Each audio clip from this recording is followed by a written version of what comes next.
Year's Eve event, and every year I swear it will be the last time. But 2023 felt different. I had just gone through a rough breakup, spent most of December alone in my apartment, and Megan practically showed up at my door to physically pull me out of my isolation. Our little group of 4 had been inseparable since college. Me, Megan, her boyfriend Troy, and my co-worker Dennis, who joined our circle after we started working together at a marketing firm downtown. We had all graduated back in 2015, which meant we were hitting that strange phase where half our friends were having babies, and the other half still could not commit to a city. That night, we took a rideshare to the waterfront to watch the fireworks, grabbed some tacos from a food truck, and planned to catch another ride home before surge pricing made the trip cost more than our entire evening out. Everything went smoothly until around 2:30 in the morning, when we were already on our way back. The ride home was through Uber Share, one of those shared ride apps where you split the fare with strangers heading in the same direction. Our driver was a quiet guy named Oscar, who had a small Colombian flag hanging from his rearview mirror, and played soft reggaeton at a volume that felt respectful for the late hour. There were 2 other passengers already in the minivan when we climbed in, a young couple who looked like they had partied way harder than us, the girl already half asleep against the window with glitter smeared across her cheek. The route took us through the northern suburbs, and by the time we hit the residential streets past Oakwood Heights, everything was dead silent. Most people were either still celebrating downtown or passed out at home. The houses looked eerie in the darkness, deflated inflatable snowmen lying flat on frozen lawns, string lights blinking on timers with nobody awake to notice them. Oscar was taking a shortcut through a neighborhood I did not recognize when we stopped at a red light at a 4-way intersection, and that is when everything changed. A dark blue sedan was stopped in the lane next to us, slightly ahead so we could see directly into the driver's side window. At first, I thought the 2 people inside were just having an argument, the kind of loud, messy fight that couples have after drinking too much on a holiday. But then the driver's arm came up, and I saw his fist connect with the woman's face. Not a slap, not a shove, a full closed fist punch that snapped her head against the passenger window. Megan gasped beside me, and Troy leaned forward between the front seats to get a better look. The driver hit her again, this time grabbing a fistful of her hair and slamming her head against the dashboard.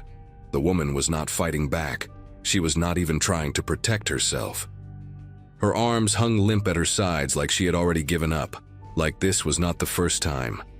I could see blood on her face now, dark and shiny under the streetlight, smearing across the window where her cheek pressed against the glass. Oscar muttered something in Spanish and looked at us through the rearview mirror, his eyes wide with the same disbelief we all felt. Troy did not hesitate. He reached over and slammed his palm against the horn, holding it down for a solid 5 seconds. The sound cut through the silent neighborhood like a scream, and the man in the sedan stopped mid-swing. His head turned slowly toward our minivan, and I got my first clear look at his face. He was maybe in his 40s, with a thick neck and a shaved head that gleamed under the amber streetlight. His eyes were not wild or crazy like I expected. They were cold, calculated, like he was sizing us up and deciding what to do about the interruption. The light turned green, but nobody moved. For a long, horrible moment, we just stared at each other through the glass. Then his lips curled into something that was not quite a smile, and he raised one finger, pointing directly at our windshield, directly at us, before slowly pulling his car forward and turning right. Dennis already had his phone out, dialing 911 before the sedan even completed the turn. Oscar hit the gas the moment the other car was out of sight, and I felt the minivan lurch forward as we sped through the intersection going straight, putting as much distance as possible between us and whatever we had just witnessed. The young couple in the back row had woken up now, the girl asking in a confused, slurred voice what was happening. Nobody answered her. I was twisted around in my seat, watching the road behind us through the rear window, my heart pounding so hard I could feel it in my throat. For about 30 seconds I thought we were clear. The street behind us stayed empty, just dark asphalt and parked cars and the occasional porch light. Then a pair of headlights swung around the corner, Fast, way too fast. And I knew immediately it was him. He had circled the block. He had come back for us. Dennis was still on hold with 911, the automated message repeating something about high call volume due to the holiday, and I wanted to scream at the recording that someone was about to die tonight if they did not pick up. Oscar was driving faster now, weaving through the residential streets with a focus that told me this was not his first time in a bad situation. The sedan stayed about 50 feet behind us, matching our speed exactly, never falling back and never getting closer. It was like he wanted us to know he was there, wanted us to feel him right on our tail. Troy was trying to get a photo of the license plate through the back window, but between the darkness and the motion, everything came out blurred. Megan had her arm around me, squeezing tight, and I realized I was shaking, not from cold, but from pure adrenaline flooding every part of my body. The streets were completely empty, every house dark, everyone asleep, or passed out from celebrating. We passed a stop sign without even slowing down, and the sedan did the same. Then another. Oscar made a sharp left turn without signaling, tires squealing against the pavement, and for a moment I thought we had lost him. But when I looked back, those headlights were already rounding the corner behind us, steady and patient, like a predator who knew his prey had nowhere to go. The sedan surged forward without warning, closing the gap between us in seconds. I heard Megan scream as the headlights flooded our back window, so bright I had to shield my eyes. He was right on our bumper now, close enough that I could make out his silhouette through the glare. That thick neck, that bald head, one hand on the wheel and the other doing something I could not see. Oscar swerved hard to the right, and the sedan clipped our back corner with a crunch of metal that sent us fishtailing across the empty street. The young couple in the back was fully awake now, the guy yelling questions that nobody had time to answer. I grabbed the headrest in front of me and held on as Oscar regained control, my teeth rattling from the impact. The sedan had fallen back a few car lengths, but I could see a fresh dent in his front bumper gleaming under a streetlight. And I could see him laughing. Actually laughing, his mouth wide open, shoulders shaking with amusement like this was the most fun he had experienced in years. That image burned itself into my memory. A man who beats women in his car, who chases strangers through empty streets at 3 a.m, laughing like he was watching a comedy show. Finally, a voice came through Dennis's phone. A real human voice, tired and stressed but real. He started talking fast, giving our location as best he could, describing the sedan, the assault we witnessed, the chase that was now entering its 5th minute. The dispatcher told us to stay on the line, to keep moving, that units were being sent, but response times were delayed because of the holiday. Delayed. That word hit me like a punch to the chest. We were being hunted through a sleeping neighborhood, and help was delayed. Oscar shouted that he was heading toward the main road, hoping there would be more traffic, more witnesses, maybe even a police car doing a routine patrol. But the residential street seemed endless. Block after block of identical houses with their porch lights off and their curtains drawn. The sedan rammed us again, harder this time, and I heard something crack underneath the minivan, a sound that made Oscar curse loudly in Spanish. Troy was trying to calm everyone down, telling us we just needed to make it to Bleecker Avenue, where there would be gas stations and a 24-hour diner, but his voice was trembling so badly that the words came out in pieces. We almost made it. I could see the glow of commercial lights ahead, the familiar red and yellow of a gas station sign rising above the rooftops like a beacon. Oscar pushed the minivan as hard as it would go, the engine whining in protest, and for a few beautiful seconds the sedan fell behind. But then came a sound that made my stomach turn, a rhythmic thumping from somewhere beneath us, getting louder with each rotation of the wheels. The first impact had done more damage than we realized. Oscar was losing control, the steering pulling hard to the left no matter how much he fought it. We limped through one more intersection before he had no choice but to pull over, the minivan shuddering to a stop against the curb in front of a dark house with a for sale sign in the yard. The gas station was maybe 3 blocks away. It might as well have been 3 miles. The sedan rolled up behind us and stopped, its headlights illuminating the interior of our vehicle like a stage. Nobody moved. Nobody breathed. We sat there in that harsh white light, waiting to see what he would do next. The driver's door of the sedan swung open, and he stepped out onto the street. He was bigger than I expected. Not just the thick neck I had noticed before, but broad shoulders and arms that strained against a dark jacket. He walked toward us slowly, deliberately, his boots making a sound against the asphalt that seemed impossibly loud in the silent neighborhood. Dennis was still on the phone with 911, whispering our new location, begging them to hurry. Oscar reached under his seat and pulled out a tire iron, his jaw set tight, and Troy grabbed the back of his seat like he was ready to jump out and help if it came to that. The man stopped about 10 feet from our rear bumper and just stood there, staring at us through the back window.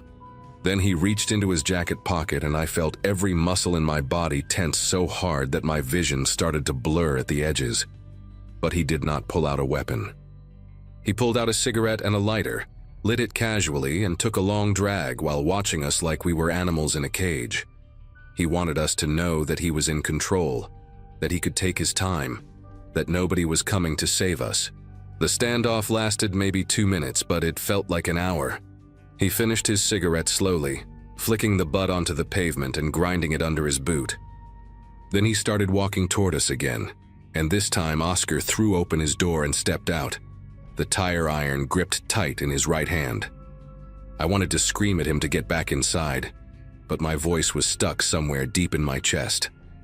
The two men faced each other across the empty street, and I could see the calculation happening behind the aggressor's eyes, weighing whether this was worth it, measuring Oscar up, deciding if he could take him. That is when we heard it. Sirens. Faint at first, but getting louder, coming from somewhere to the east. The man heard them too, and something shifted in his posture. He took one step back, then another. His eyes swept across our minivan one final time, locking onto each of us through the windows like he was memorizing our faces. Then he pointed at us again, that same slow, deliberate gesture from the intersection, and walked back to his sedan. He got in, reversed smoothly, and disappeared down a side street just as the first red and blue lights appeared in the distance. By the time the patrol car reached us, he was gone. The cops took our statements for almost an hour, parked there on that dark residential street while the sky slowly turned gray with the first hint of dawn. They found the woman from the sedan at a hospital emergency room about 40 minutes later. She had walked in alone, bleeding from a gash above her eyebrow, and refused to say who hurt her. She would not press charges, would not even confirm that she knew the man we described. The police told us this happens more often than people think, that victims protect their abusers for reasons that are complicated and heartbreaking, and that without her cooperation, there was not much they could do. They never caught him. I spent weeks checking news sites, waiting for a story about a bald man with a thick neck arrested for assault or worse, but it never came. Sometimes I still think about that woman, wonder if she got away from him eventually, or if she is still trapped in that car, flinching every time his hand moves. And I think about the way he looked at us through that back window, smoking his cigarette, so patient and calm. He knew exactly what he was doing. He knew he would get away with it. The thing that haunts me most is not the chase or the fear. It is the fact that somewhere out there, he is still driving those same streets, and the next person who honks at a red light might not have sirens coming to save them.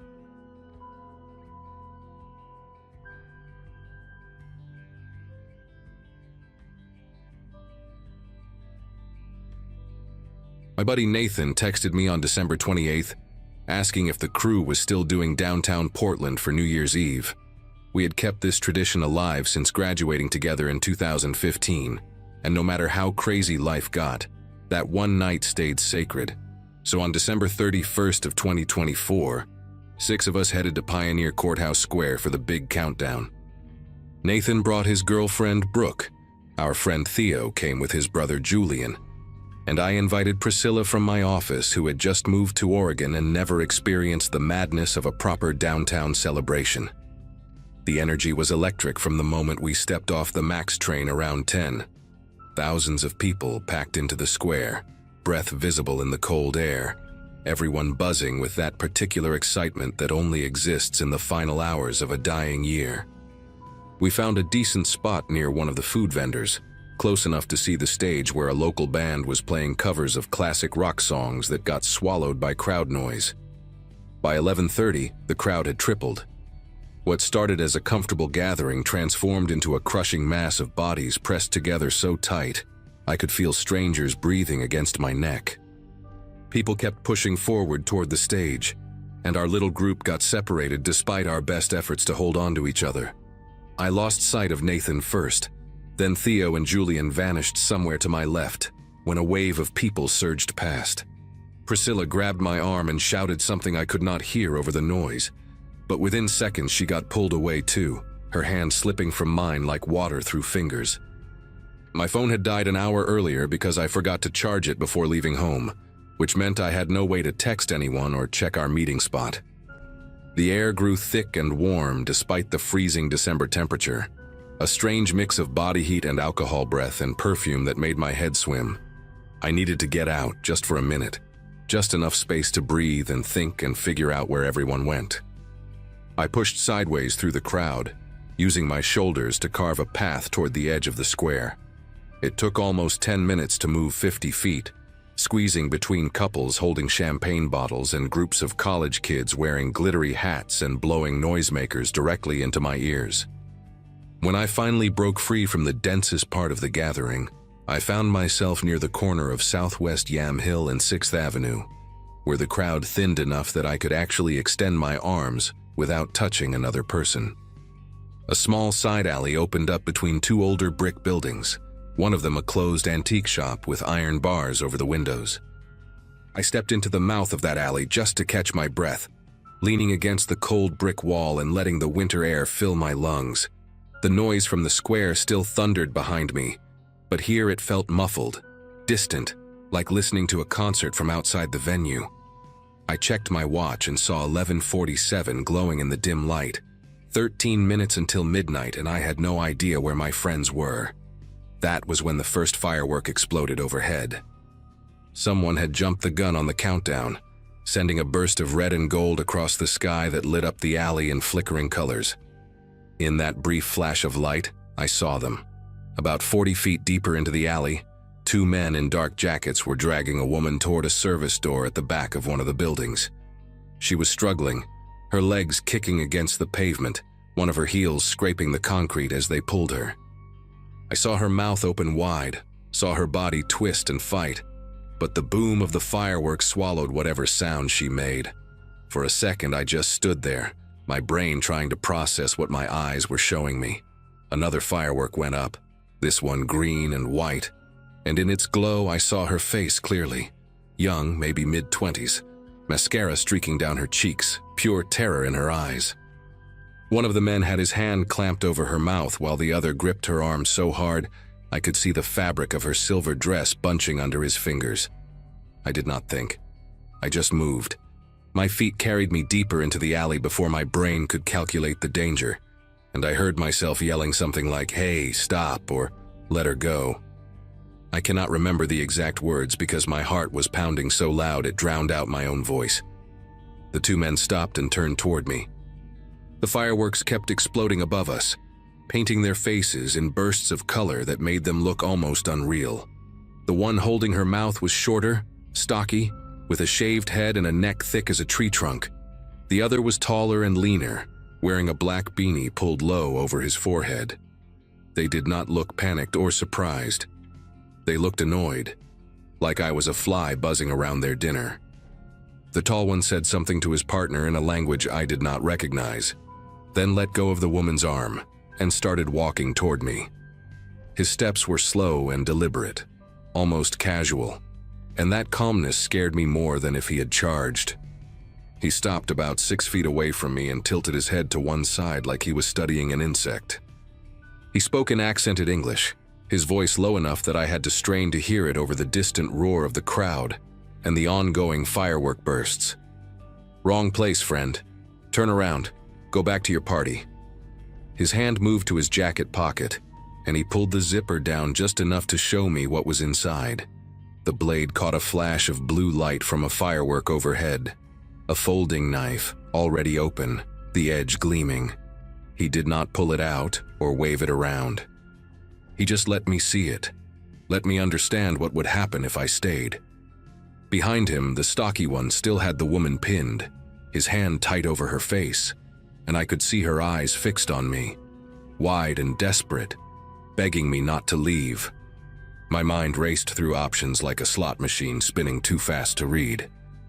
I could run back to the square, try to find a cop, but the police barricades had been set up around the main stage area, and I had seen officers redirecting people away from the side streets to manage the crowd flow. By the time I found someone and explained what was happening and led them back here, these men would be gone. The woman would be gone. The tall man took another step toward me, close enough now that I could smell cigarette smoke on his jacket. "Last chance," he said, and something in his tone told me he meant it. Behind us, the crowd in the square started the countdown. 10, 9, 8. Their voices rising in unison like a distant wave. I looked past him at the woman, at the tears streaming down her face, at her fingers clawing uselessly at the stocky man's arm. 7, 6, 5. I thought about my dad, who passed away when I was 19, and how he always said that a man is defined by what he does when no one is watching. 4, 3, 2. The tall man smirked and started to turn back toward his partner, assuming I had made my choice. 1. The sky erupted in a symphony of explosions, a cascade of color and thunder that shook the windows of the buildings around us. And in that moment, while the tall man's attention flickered upward for just a fraction of a second, I grabbed a metal trash can lid leaning against the wall and swung it at his head with everything I had.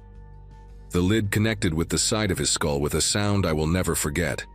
A hollow, wet thunk that vibrated up through my arms and into my shoulders. He stumbled sideways, crashing into a stack of wooden pallets, and the knife clattered out of his hand onto the pavement. I did not stop to see if he was getting up. I ran past him toward the stocky one, who had released the woman's mouth to reach for something in his own pocket. She screamed then, a raw and broken sound that cut through even the roar of the fireworks, and threw her elbow backward into his ribs. He grunted and loosened his grip just enough for her to twist free. She fell to her knees on the concrete, scrambling toward me on all fours, her silver dress torn at the hem and her hair wild around her face. I grabbed her arm and pulled her up, already turning back toward the mouth of the alley. But the tall man was on his feet again, blood running down the side of his face, and he had retrieved his knife. He stood between us and the way out, his expression no longer annoyed but something much worse.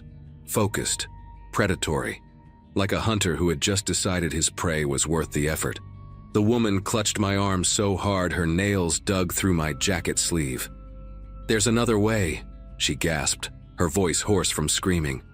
"I saw it when they brought me in. A gate at the back leads to the next street." I did not have time to question her. The stocky man had recovered from the elbow to his ribs and was moving toward us now, flanking his partner, trapping us in a pincer. I turned and ran deeper into the alley, pulling the woman with me, our footsteps echoing off the brick walls. The fireworks were still going, burst after burst, lighting up the narrow passage in strobing flashes of red and gold and green. We passed dumpsters overflowing with cardboard boxes, a rusted bicycle chained to a pipe, puddles of something dark I did not want to identify. The alley twisted left, then right, opening into a small courtyard surrounded by the back entrances of closed businesses. A chain-link gate stood at the far end, maybe 7 feet tall, topped with barbed wire that glinted in the intermittent light. The woman pointed at it, her breath coming in ragged gasps. "There, we can climb it." I heard footsteps behind us getting closer, and the sound of the tall man cursing in that language I could not place. I reached the gate first and grabbed the chain link with both hands, testing its strength. It rattled, but held firm. I turned to the woman and cupped my hands together, creating a step for her foot. "Go, I'll boost you over." She hesitated for just a second, looking at me with an expression I could not read. Gratitude, maybe, or disbelief that a stranger would do this for her. Then she put her foot in my hands, and I lifted her up, my arms screaming from the effort as she grabbed the top of the fence and hauled herself over. She cleared the barbed wire somehow, leaving a strip of silver fabric caught on one of the points, and dropped down to the other side with a grunt of pain. I started climbing after her, my fingers hooking through the diamond-shaped gaps in the chain link, my shoes slipping on the metal. I was halfway up when a hand grabbed my ankle and yanked me backward. I lost my grip and fell, landing hard on my back in the courtyard, the impact knocking the wind out of me. The tall man stood over me, knife in hand, blood still dripping from his temple where I had hit him. His partner was right behind him, blocking any chance of escape back the way we came. The tall man crouched down beside me, pressing the flat of the blade against my cheek. I could feel how cold it was, how sharp the edge, and I thought about how strange it was that this might be the last thing I ever felt. "You should have walked away," he said, almost sadly, like he regretted what he was about to do. The fireworks had slowed down now, the grand finale fading into scattered pops and crackles, and I could hear the distant cheering of the crowd celebrating the new year. I was going to die in this dirty courtyard while thousands of people toasted champagne less than 2 blocks away. The stocky man said something to his partner, gesturing impatiently toward the gate where the woman had escaped. They were arguing, I realized. The stocky one wanted to go after her, finish what they started. The tall one seemed more interested in punishing me for interfering. Their disagreement bought me a few seconds, and I used them to scan the ground around me for anything I could use. My hand found a chunk of broken concrete near the base of the wall, about the size of a baseball, with jagged edges that bit into my palm. I did not have a plan. I just knew I was not going to lie there and let them decide my fate. I swung the concrete chunk upward with everything I had left, catching the tall man in the jaw. I heard teeth crack, heard him howl in pain, and then I was on my feet and running. Not toward the gate, but back into the maze of alleys, hoping to lose them in the darkness. My lungs burned and my back throbbed where I had fallen, but I kept moving, turning corners at random, knocking over trash cans behind me to slow them down. I burst out of an alley onto Southwest Stark Street and nearly collided with a group of drunk partygoers stumbling toward their ride. "Call 911, I shouted at them, not stopping to explain, and then I saw something beautiful. 2 police officers on bicycles, stationed at the corner to manage pedestrian overflow from the main event. I ran toward them, waving my arms, screaming about the woman and the men and the knife. They must have thought I was crazy at first, some drunk guy having a breakdown, but something in my face convinced them to take me seriously. One of them radioed for backup while the other followed me back toward the courtyard, and by the time we got there, the 2 men were gone, vanished into the night like they had never existed at all. The police found the woman 2 blocks away, sitting on the curb outside a late-night diner, shaking and crying but alive. Her name was Valerie, and she told the officers that the men had grabbed her outside a bar on Southwest Alder Street while she was waiting for her Uber. She had been at a party with coworkers, stepped out alone to get her ride, and within seconds they had her. She did not know them, had never seen them before, had no idea why they targeted her. The detective who took my statement said it was likely a random abduction, possibly connected to a trafficking operation they had been investigating for months. They never caught the 2 men. The security cameras in that part of downtown were either broken or pointed in the wrong direction, and the descriptions I gave, stocky bald guy, tall guy with a beanie, matched about 1,000 people in Portland that night. Valerie reached out to me through the detective a few weeks later, wanting to thank me in person. We met at a coffee shop in the Pearl District, and she brought me a gift card and a handwritten note that I still keep in my desk drawer. She told me she had nightmares every night, that she could not walk down the street alone anymore, that she had moved back in with her parents in Beaverton because she could not stand being in her apartment by herself. I did not know what to say. I just told her I was glad she was okay, and I meant it. Nathan and the others had spent 3 hours looking for me that night before I finally tracked them down at the police station where I was giving my statement. Priscilla cried when she saw me. Julian kept saying "dude" over and over like his brain had short-circuited. Brooke made me promise to never do anything that stupid again, and I lied and said I would not. The truth is, I do not know what I would do if I saw something like that again. I hope I would be brave. I hope I would act.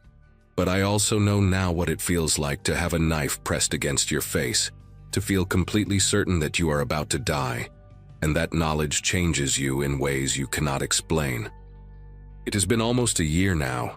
I still go downtown sometimes, still walk past that alley on Southwest Yamhill. The antique shop is a smoothie place now. The courtyard got cleaned up and turned into a small parking lot. There is no sign that anything ever happened there. No memorial, no marker. Just concrete and brick and the ordinary flow of people going about their lives. But every time I pass it, I think about Valerie. I think about those two men, still out there somewhere. And I think about what my dad said, that a man is defined by what he does when no one is watching. On New Year's Eve of 2024, in a dark alley while the whole city looked up at the sky, I found out what kind of man I am. I just wish the answer did not still keep me awake at night.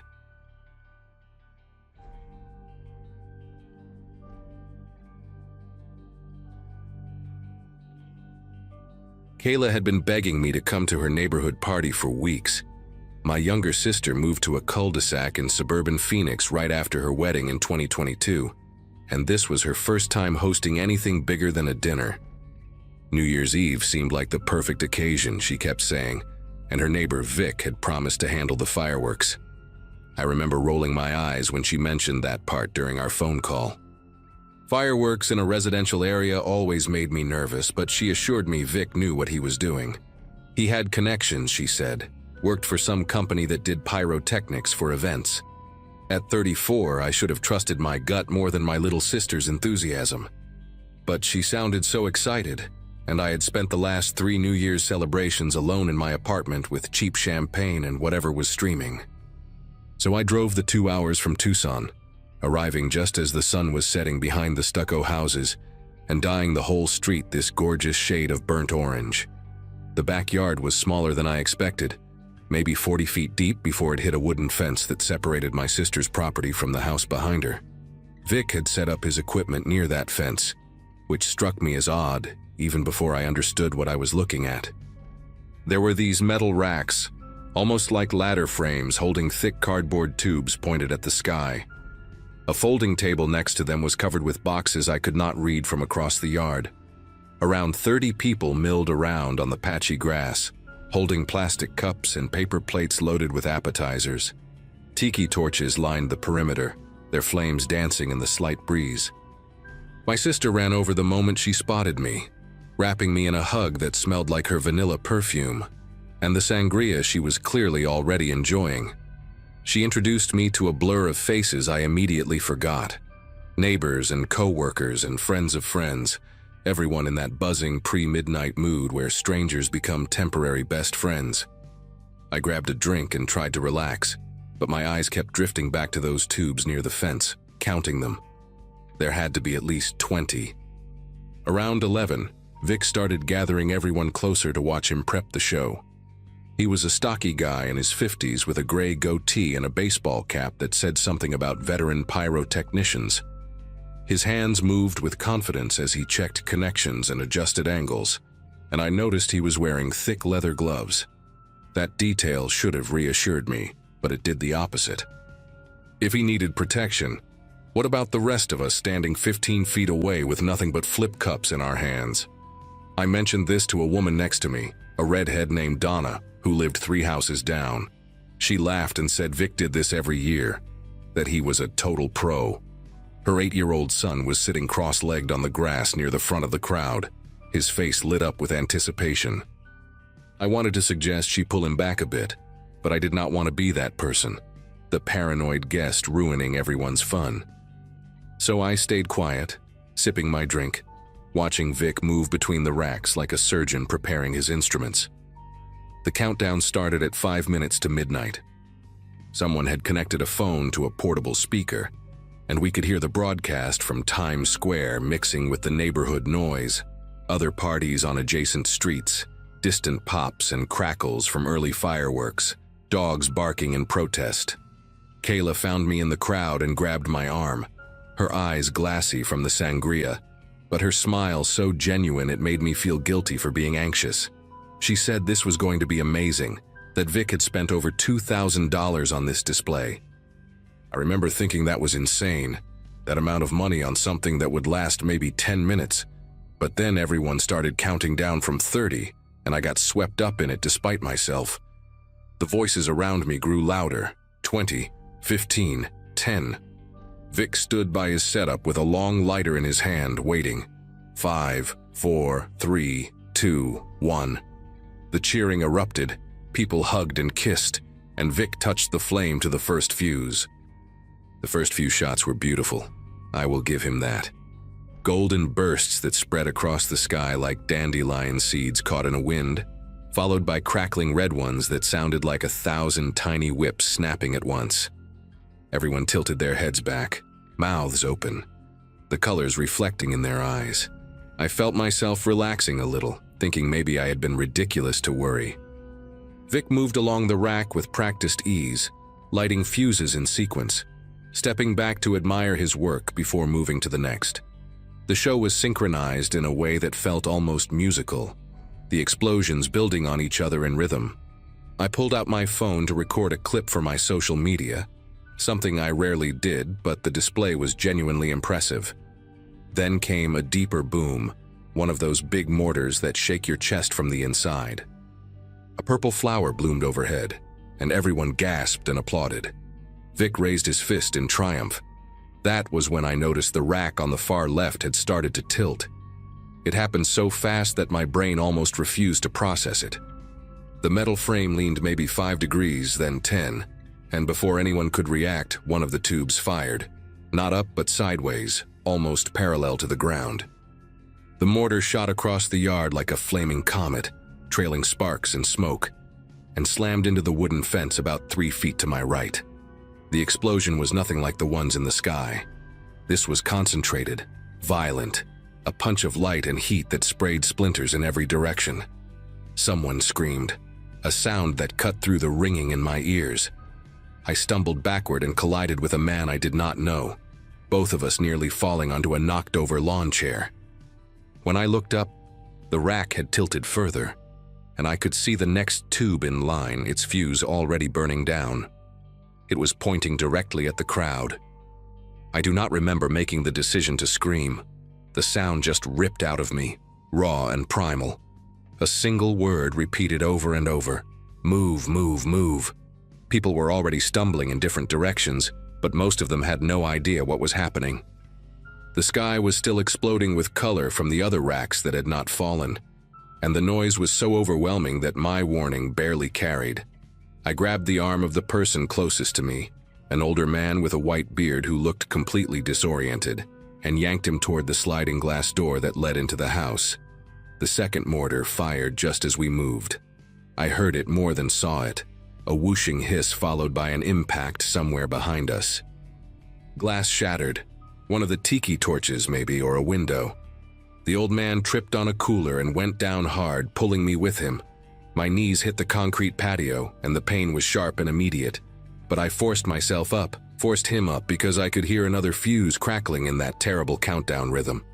The backyard had descended into absolute chaos. Folding chairs were everywhere, knocked over by people trying to flee in every direction at once. I saw Donna sprinting toward the side gate with her son in her arms, his face buried against her shoulder.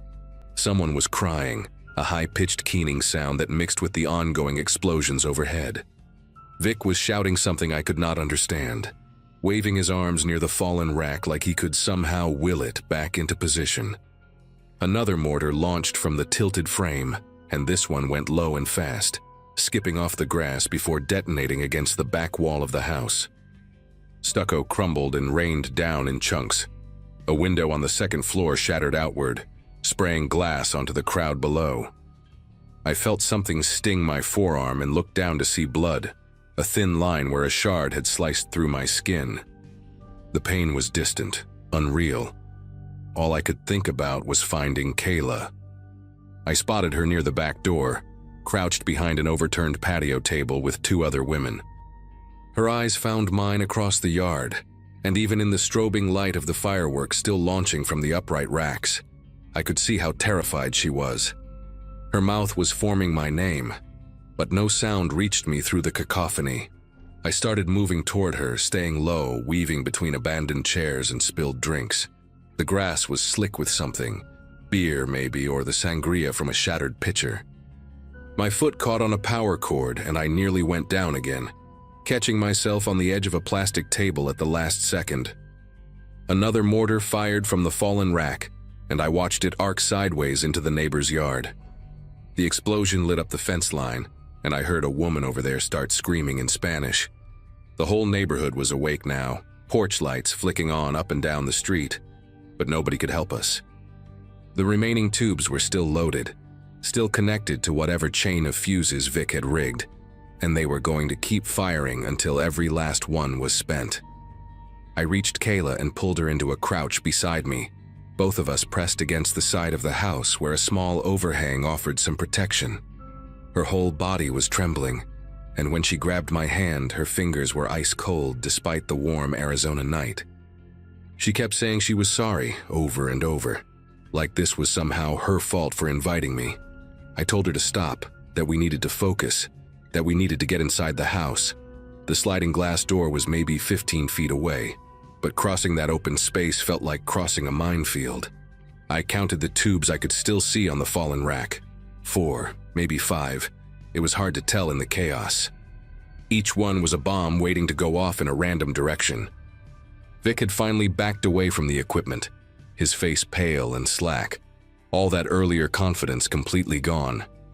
He was just standing there, frozen, while people ran past him toward any exit they could find. I wanted to scream at him, to ask him what kind of professional lets something like this happen, but there was no time. The next fuse was already sparking. I grabbed Kayla by the wrist and we ran. Not toward the sliding door anymore. There were too many people crowding that entrance, pushing and shoving in blind panic. Instead, I pulled her along the side of the house, toward the narrow gate that led to the front yard. The space between the house and the fence was barely wide enough for us to move single file, and I could feel the heat from the explosions radiating off the stucco wall beside me. Another mortar fired behind us and the sound was deafening, a crack followed by a roar that seemed to vibrate through my entire skeleton. Something whizzed past overhead, trailing orange sparks. We burst through the gate and stumbled onto the front lawn just as the last few tubes emptied themselves into the night. From this angle, I could see the damage clearly.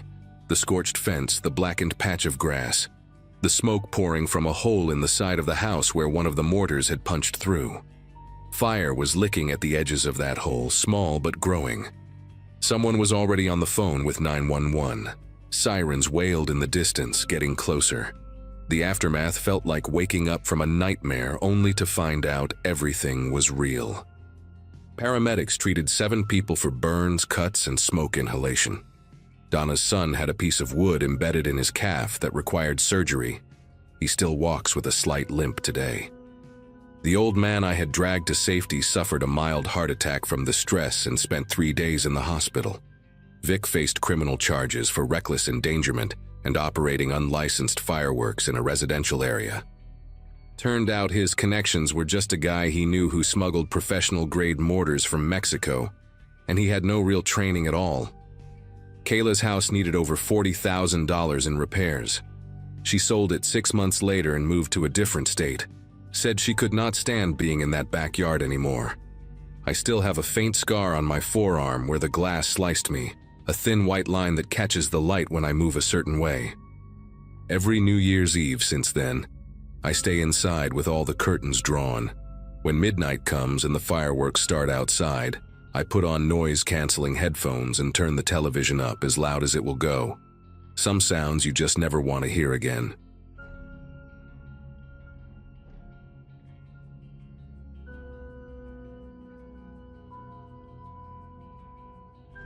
January 1st, 2024, started with my pager going off at 6 in the morning. Volunteer firefighting in rural Hendricks County, Indiana had been part of my life for about 3 years at that point, long enough to have seen my share of car wrecks, kitchen fires, and the occasional barn collapse. My wife Shelley groaned next to me in bed, still half asleep from the New Year's Eve party we had hosted the night before. I kissed her forehead, threw on my gear, and drove my pickup through the frozen darkness toward State Road 39. The dispatcher said it was a single-vehicle accident. SUV versus a drainage ditch. Possible entrapment. Standard stuff for icy roads and hungover drivers who thought they could make it home after celebrating too hard. Having just turned 34 the previous month, I figured I had seen enough of these calls to know exactly what to expect. I remember thinking I would be back in time for breakfast with the kids. When I arrived at the scene, the sun was just starting to bleed pink and orange across the flat Indiana farmland. The SUV, a dark green Ford Explorer, maybe 2018 model, had gone off the road and flipped into the frozen ditch at an ugly angle. Chief Randy Bowman was already there with his truck, along with 2 other volunteers, Cliff Sanger and a newer guy named Pete, who had joined us maybe 6 months prior. The driver was out of the vehicle, sitting on the frozen ground about 15 feet away from the wreck, and I could see blood running down the side of his face even from a distance. He was a white male, maybe mid-40s, wearing a heavy coat and jeans, and he was rocking back and forth slowly like a man in shock. I grabbed my medical bag and started walking toward him, but something about the way Chief Bowman was standing near the SUV made me pause. He had this look on his face, not panic, but something close to confusion mixed with concern, and he waved me over before I could reach the injured driver. "Garrett, come take a look at this," Randy said in a low voice as I approached. He was shining his flashlight into the back of the overturned Explorer, illuminating the cargo area through the shattered rear window. The vehicle was resting on its roof, so everything inside had collapsed downward in a mess of broken glass, loose items, and what looked like camping gear. But there was something else in there too. Something large, wrapped in a blue tarp and secured with bungee cords. The shape was unmistakable even before my brain fully processed what I was seeing. It was roughly 6 feet long, narrower at one end than the other, and the tarp had partially come loose during the crash, revealing what looked like a bare human foot sticking out from beneath the plastic. Pale, waxy, with toenails that had been painted a dark shade of red. I took a step back without meaning to, my boots crunching against the frozen gravel. Randy grabbed my arm and pulled me aside, away from the vehicle, his breath coming out in thick white clouds. "I already called dispatch," he whispered. "Sheriff's on the way, but that's going to be at least 30 minutes, maybe more with these roads." I looked back at the driver, who was still sitting on the ground in that slow rocking motion, blood dripping from a gash somewhere above his hairline. Pete had approached him now and was trying to get him to respond to questions, but the man seemed completely unaware of his surroundings. His eyes were open but vacant, staring at nothing in particular, and his lips were moving slightly like he was talking to himself. Cliff jogged over to where Randy and I were standing, his face flushed from the cold. "What's the situation with the vehicle? We need to check for other passengers or—" Randy cut him off with a sharp shake of his head. "Nobody touches that SUV until the sheriff gets here. We got a situation." He didn't elaborate, but something in his tone made Cliff go quiet immediately. The 4 of us stood there in the growing morning light, the frozen cornfields stretching out in every direction, and I became acutely aware of how isolated we were. The nearest farmhouse was probably half a mile away, and there wasn't another vehicle in sight on the long, straight ribbon of State Road 39. Just us, the overturned Explorer, the bleeding man, and whatever was wrapped in that blue tarp.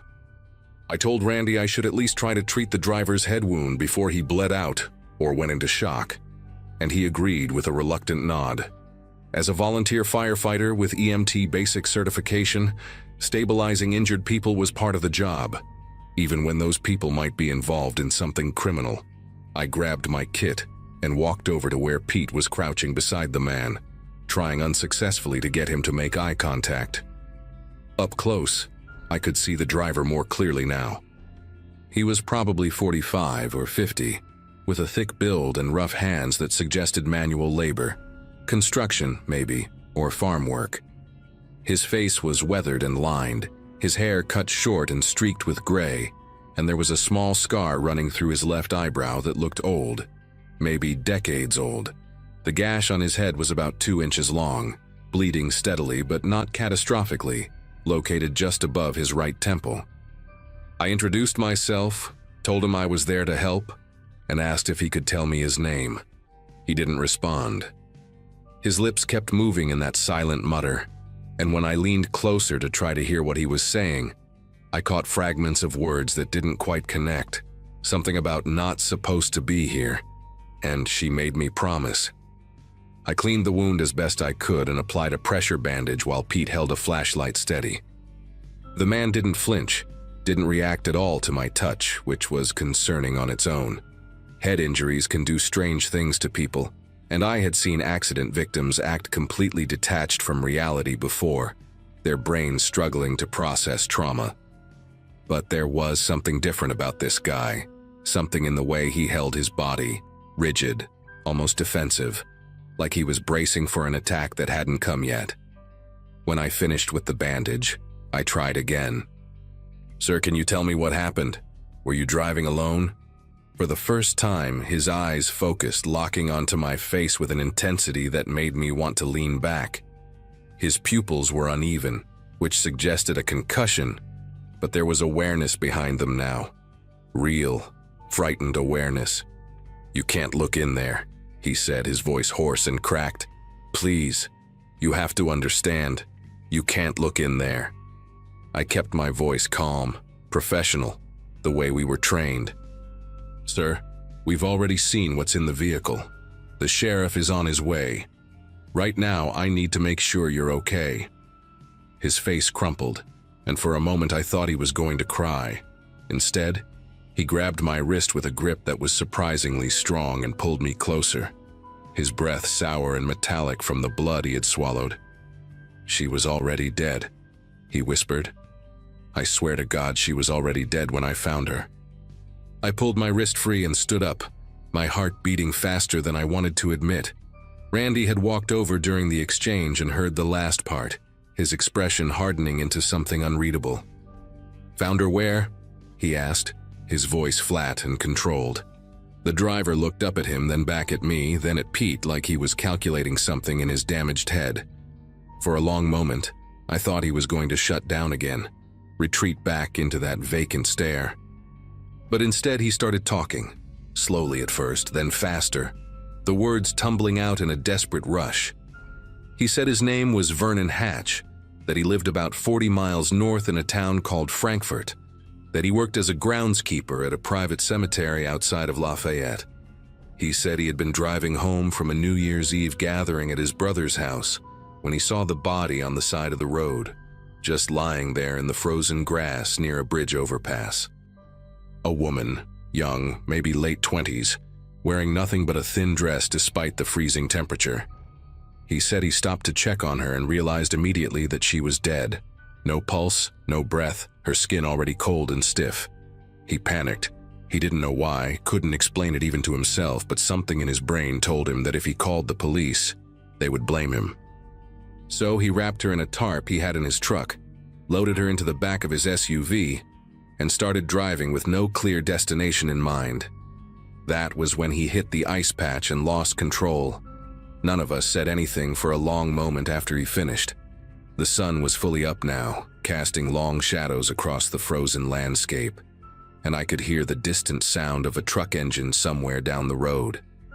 Vernon Hatch sat there on the frozen ground, his bandaged head drooping, his hands trembling in his lap. His story was insane, the kind of thing that sounded like a lie specifically because no rational person would ever do what he claimed to have done. But there was something in his voice, in the way his eyes kept darting toward the overturned Explorer, that made me wonder. I had dealt with liars before, people who caused accidents and tried to blame road conditions or other drivers or mechanical failures. They usually had a smoothness to them, a practiced quality to their excuses. Vernon didn't have that. He sounded like a man who had made a catastrophic decision in a moment of panic, and was only now realizing the full weight of what he had done. Randy crouched down in front of him, his knees popping in the cold air. You're telling me you found a dead woman on the side of the road, and instead of calling 911, you decided to put her in your vehicle and drive away? Vernon nodded miserably. I know how it sounds, I know. But I'm telling you the truth. I didn't hurt her. I didn't even know her. She was just lying there and I didn't know what to do. The sound of the approaching engine grew louder, and I turned to see a Hendricks County Sheriff's cruiser coming down State Road 39, its lights flashing but no siren. Behind it, maybe a quarter-mile back, I could see what looked like an ambulance. Relief washed through me. This was no longer our problem to figure out. Whatever Vernon Hatch had done or hadn't done, it was about to become a matter for people with badges and investigative authority. Deputy Connie Russo stepped out of the cruiser, a tall woman in her early 50s with short gray hair and a face that looked like it had seen every kind of human ugliness over a long career. She took in the scene with quick, practiced eyes. The overturned SUV, the injured man on the ground, the four of us standing around in our firefighter gear looking like we had just witnessed something we couldn't quite process. Randy walked over to meet her, and I watched them have a brief, intense conversation, their breath fogging in the cold air. Deputy Russo's expression didn't change, but I saw her hand move to rest on her holster as she glanced toward Vernon. She said something into her radio, then walked over to where he was sitting and crouched down in front of him, her posture calm but alert. I couldn't hear what she said to him, but I saw Vernon start talking again, his hands gesturing weakly as he repeated his story. The paramedics arrived and started working on Vernon while Deputy Russo walked over to the SUV with Randy and shined her flashlight into the cargo area. I stayed back with Pete and Cliff, the three of us watching in silence as she examined the blue tarp and its contents. After a few minutes, she stood up and made another radio call, her voice too low for me to hear the words, but her tone unmistakably serious. More units were coming. I could tell that much from the way she kept looking down the road, waiting. Pete lit a cigarette with shaking hands and offered me one, but I shook my head. You think he's telling the truth? He asked quietly. About finding her like that? I didn't have an answer. The whole situation felt surreal, like something from a crime documentary rather than a Tuesday morning in rural Indiana. I kept thinking about that foot sticking out from under the tarp, the dark red nail polish, the waxy pallor of the skin. Somebody's daughter, somebody's sister, maybe somebody's mother. Whoever she was, she had been alive not too long ago. And now she was a body in the back of a wrecked SUV, and the only person who might know what happened to her was a man who claimed he had just been trying to do the right thing in the worst possible way. Over the next hour, the scene transformed into something out of a procedural drama. 2 more sheriff's vehicles arrived, followed by a state police cruiser and a white van from the county coroner's office. Yellow crime scene tape went up around the SUV, and a perimeter was established that pushed us volunteer firefighters to the edge of the action. Vernon Hatch was loaded into the ambulance, still talking to anyone who would listen, his bandaged head turning frantically as Deputy Russo rode along with him. I overheard one of the state troopers mention that they were sending units to check the bridge overpass Vernon had described, about 20 miles north on a county road near the Tippecanoe County line. Randy pulled us together near his truck and told us we were free to go, that our job here was done, but none of us moved right away. There was an unspoken understanding that we had stumbled into something bigger than a simple traffic accident, and walking away felt incomplete somehow. Cliff finally broke the silence by saying he needed to get home to his kids, and Pete muttered something about needing coffee, and slowly we drifted back to our vehicles. I sat in my pickup for a long moment before starting the engine, watching the coroner's team carefully extract the blue tarp from the overturned Explorer. The shape inside was unmistakably human, and even from 50 yards away I could see the stiffness of the limbs, the unnatural angles that only death can create.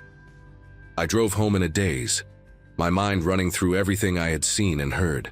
Shelley was awake when I walked in, making pancakes for our 2 boys, and she took one look at my face and asked what was wrong. I told her it had been a rough call but didn't go into details.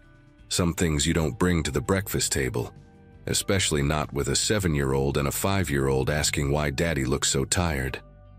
I ate mechanically, showered, and tried to sleep. But every time I closed my eyes, I saw that foot sticking out from under the tarp, the dark red polish on the toenails. I kept thinking about Vernon Hatch and his impossible story, the fear in his eyes when he grabbed my wrist, the desperation in his voice when he swore he hadn't hurt her. Part of me wanted to believe him, wanted to believe that he really was just a panicked idiot who made a catastrophic decision on a freezing highway in the middle of the night. But another part of me, the part that had seen the way he avoided looking at the SUV, the way his hands trembled even before I touched his wound, couldn't shake the feeling that there was more to the story than he was telling. The news broke 2 days later. I was at the fire station doing equipment maintenance when Randy called me into his office and showed me the article on his computer screen. The woman in the tarp had been identified as Marissa Keene, 31 years old, a dental hygienist from West Lafayette, who had been reported missing by her roommate on New Year's Eve. According to the preliminary coroner's report, she had died from blunt force trauma to the head, and the estimated time of death was somewhere between 10 in the evening and 2 in the morning on December 31st, hours before Vernon Hatch claimed to have found her body on the side of the road. The article went on to say that Hatch had been arrested and charged with murder, that investigators had found evidence linking him to the victim, and that he was being held without bail pending further investigation. I read the words twice, 3 times, trying to reconcile them with the man I had treated on that frozen highway. The scared, confused, desperate man who had grabbed my wrist and sworn he was innocent. Randy closed the browser and leaned back in his chair, rubbing his eyes with the heels of his hands. "Hell of a way to start the new year," he said quietly. I nodded but didn't respond. There was nothing to say that would make any of it make sense. The details came out slowly over the following weeks, pieced together from news reports and courtroom documents and the occasional conversation with Deputy Russo, who I ran into at a gas station one evening in late January. Vernon Hatch, it turned out, had known Marissa Keene. They had met at a grief support group in Lafayette about 8 months earlier. Vernon had lost his wife to cancer in 2022, and Marissa had lost her younger brother in a motorcycle accident. According to witnesses from the group, they had formed a friendship that Vernon apparently misinterpreted as something more.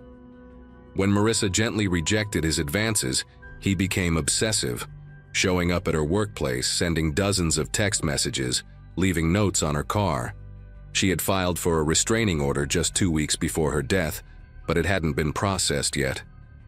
On New Year's Eve, investigators believed, Vernon followed her from a party she had attended with friends, forced her off the road near that bridge overpass, and killed her in a rage. The tarp, the bungee cords, the whole elaborate story about finding her body.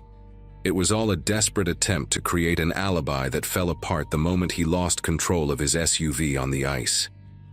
Vernon Hatch was convicted of first-degree murder in September of that year and sentenced to life without parole. I didn't attend the trial, but I followed it in the news, reading every article I could find like I was searching for something that would help me understand. The thing that haunts me even now isn't the image of that foot sticking out from under the tarp, or the way Marissa Keene's family wept in the courtroom when the verdict was read. It's the way Vernon looked at me on that frozen highway, the way he grabbed my wrist and begged me to believe him. In that moment, I did believe him. I looked into his eyes and saw what I thought was genuine terror, genuine confusion, and I felt sorry for him. I've been a volunteer firefighter long enough to think I can read people, to trust my instincts about who's telling the truth and who's lying. But Vernon Hatch fooled me completely. He sat there with blood running down his face and told me a story so absurd that it almost sounded true. And I bought it. I think about that sometimes when I respond to calls now, when I'm treating someone at an accident scene or a house fire and they're telling me what happened. I think about how easy it is to believe someone who seems scared, who seems vulnerable, who seems like a victim. And I remember that the real victim that morning was wrapped in a blue tarp in the back of an overturned SUV, silent and cold, while her killer sat 15 feet away convincing me he was innocent. That's what stays with me. That's what I can't forget. The knowledge that I looked evil in the face and felt nothing but sympathy.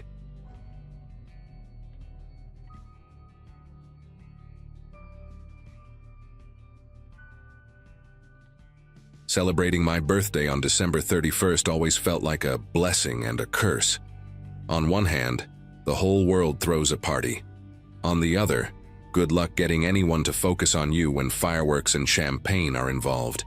By 2024, after graduating college in 2017 and spending years building a career in marketing, I figured I deserved one night of real celebration. My friend Heather had been raving about this upscale nightclub downtown called Velour for months. One of those places where the cocktails cost $20 and the bouncers wear earpieces like Secret Service agents. She convinced me that ringing in the new year there would be the perfect way to mark another trip around the sun. I spent $200 on a sequined dress and another $50 on heels I could barely walk in. Heather picked me up around 10, and we arrived just as the line was wrapping around the block. The bass from inside vibrated through the concrete, and I remember thinking this was exactly what I needed. The interior of Velour matched every expectation I had built in my head. Crystal chandeliers hung from vaulted ceilings, casting prismatic light across a dance floor packed with bodies moving in synchronized chaos. VIP sections were roped off with velvet, occupied by people who looked like they belonged in magazine spreads. Heather grabbed my wrist and pulled me toward the main bar, where 3 bartenders in matching black vests were shaking cocktails like performers. I ordered a single vodka cranberry, my only drink of the night, wanting to stay sharp enough to actually remember the countdown. Heather disappeared into the crowd around 11, chasing after some guy she recognized from her spin class, and I found a spot near one of the tall tables overlooking the dance floor. The music was loud, the energy electric, and I felt genuinely happy for the first time in months. I checked my phone, saw it was 11:42, and started scanning the room for Heather so we could find a good spot for midnight. That was when a man in a server uniform approached my table carrying a tray with a single champagne flute. He was tall, maybe 6'2", with a shaved head and a jawline sharp enough to cut glass. His uniform matched the other staff members perfectly: black vest, white dress shirt, even the little gold pin on his collar that said Velour in cursive script. He smiled and placed the glass in front of me, leaning in close to be heard over the music. "Complimentary champagne for the countdown," he said, gesturing vaguely toward the bar. I thanked him without a second thought. This was exactly the kind of thing upscale clubs did, especially on New Year's Eve. He nodded once and disappeared into the crowd before I could even ask if he had seen a redhead in a green dress, which was Heather. The champagne looked expensive, with tiny bubbles rising in perfect columns, and I brought it to my lips without hesitation. The first sip tasted slightly bitter, which I attributed to whatever high-end brand they were pouring. I took another small sip and set the glass down, turning my attention back to the dance floor. 11:47. The DJ was building toward something, layering beats that made the whole room pulse like a single living organism. I felt a wave of dizziness wash over me, subtle at first, like standing up too fast. I gripped the edge of the table and blinked hard, trying to focus. The light seemed brighter, the music louder, and the faces around me started to blur at the edges. My legs felt heavy, as if someone had filled my shoes with wet sand. I had experienced tipsy before, and this was not that. 1 vodka cranberry and 2 sips of champagne should not have done this to me. My vision started narrowing, the periphery going dark like someone was slowly closing curtains on either side of my eyes. I fumbled for my phone, but my fingers felt thick and clumsy, disconnected from my brain. I needed to move. I needed to find Heather, find a security guard, find anyone who could help me. I pushed myself away from the table and immediately stumbled, catching myself on the arm of a stranger who barely glanced at me, before turning back to his conversation. The room was spinning now, not dramatically like in movies, but in slow tilts that made every step feel like walking on a ship in rough waters. I aimed for the restrooms, remembering they were near the back hallway, past the second bar. People bumped into me constantly, too absorbed in their own celebrations to notice a woman struggling to stay upright. The countdown clock on the main screen showed 11:51, 9 minutes until the new year. 9 minutes until everyone would be screaming and kissing and completely oblivious to anything else happening around them. I made it maybe 20 feet before 2 men appeared on either side of me, one grabbing my elbow and the other placing a hand on my lower back. "Hey, there she is," the one on my left said loudly, his voice carrying a practiced cheerfulness that made my stomach turn. "We have been looking everywhere for you." He was shorter than the man who gave me the champagne, stocky with a thick neck and a goatee that looked like it had been drawn on with a marker. The other one was younger, maybe mid-20s, with sandy hair and a polo shirt that screamed fraternity alumni. They moved in perfect coordination, guiding me toward the back of the club like they had done this 100 times before. I tried to pull away, but my arm felt like it belonged to someone else. "She always does this," the younger one said to a couple who glanced our way, shaking his head with an exasperated smile. "Too much champagne, you know how it is." The couple laughed and returned to their drinks. Nobody questioned it. Nobody asked if I was okay. It was New Year's Eve, and everyone assumed I was just another drunk girl being helped home by her friends. Somewhere deep in the fog, clouding my brain, a survival instinct kicked in. I remembered reading somewhere that you should make a scene. Be loud, be difficult, because predators rely on compliance. I planted my heels into the floor as hard as I could, which was not very hard given my condition, and let out a sound that was meant to be a scream, but came out more like a strangled moan. The stocky one tightened his grip on my elbow, his fingers digging in hard enough to leave bruises I would find the next morning. "Easy now," he muttered close to my ear, his breath hot and smelling like whiskey. "You are making a scene." I saw the restroom sign glowing maybe 15 feet ahead and made a decision. I went completely limp, letting my body drop like dead weight. The move caught them off guard, and for a split second their grip loosened. I threw myself sideways, crashing into a group of women in matching silver dresses who shrieked and spilled their drinks everywhere.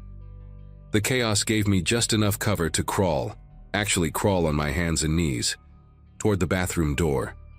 I do not remember pushing the door open. I do not remember locking myself in the handicap stall at the far end. What I remember is pressing my back against the cold tile wall and fumbling with my phone, my vision swimming so badly that the screen looked like it was underwater. I managed to pull up the number for the club, which I had saved earlier in case Heather and I got separated. A woman answered on the third ring, barely audible over the music bleeding through the line. "I need security," I said, or at least I tried to say. The words came out slurred and broken. "Someone drugged me. 2 men, trying to take me out." There was a pause, then her voice sharpened. "Where are you right now?" "Bathroom," I managed. "Back hallway." "Stay there," she said. "Do not move. Do not open the door for anyone except security. They will knock 3 times and say the word midnight." I slid down the wall until I was sitting on the floor, my sequined dress bunched up around my thighs, and I waited. The bathroom door opened twice while I sat there. The first time, I heard heels clicking on tile and 2 women laughing about someone named Brad who had apparently kissed the wrong girl at the bar.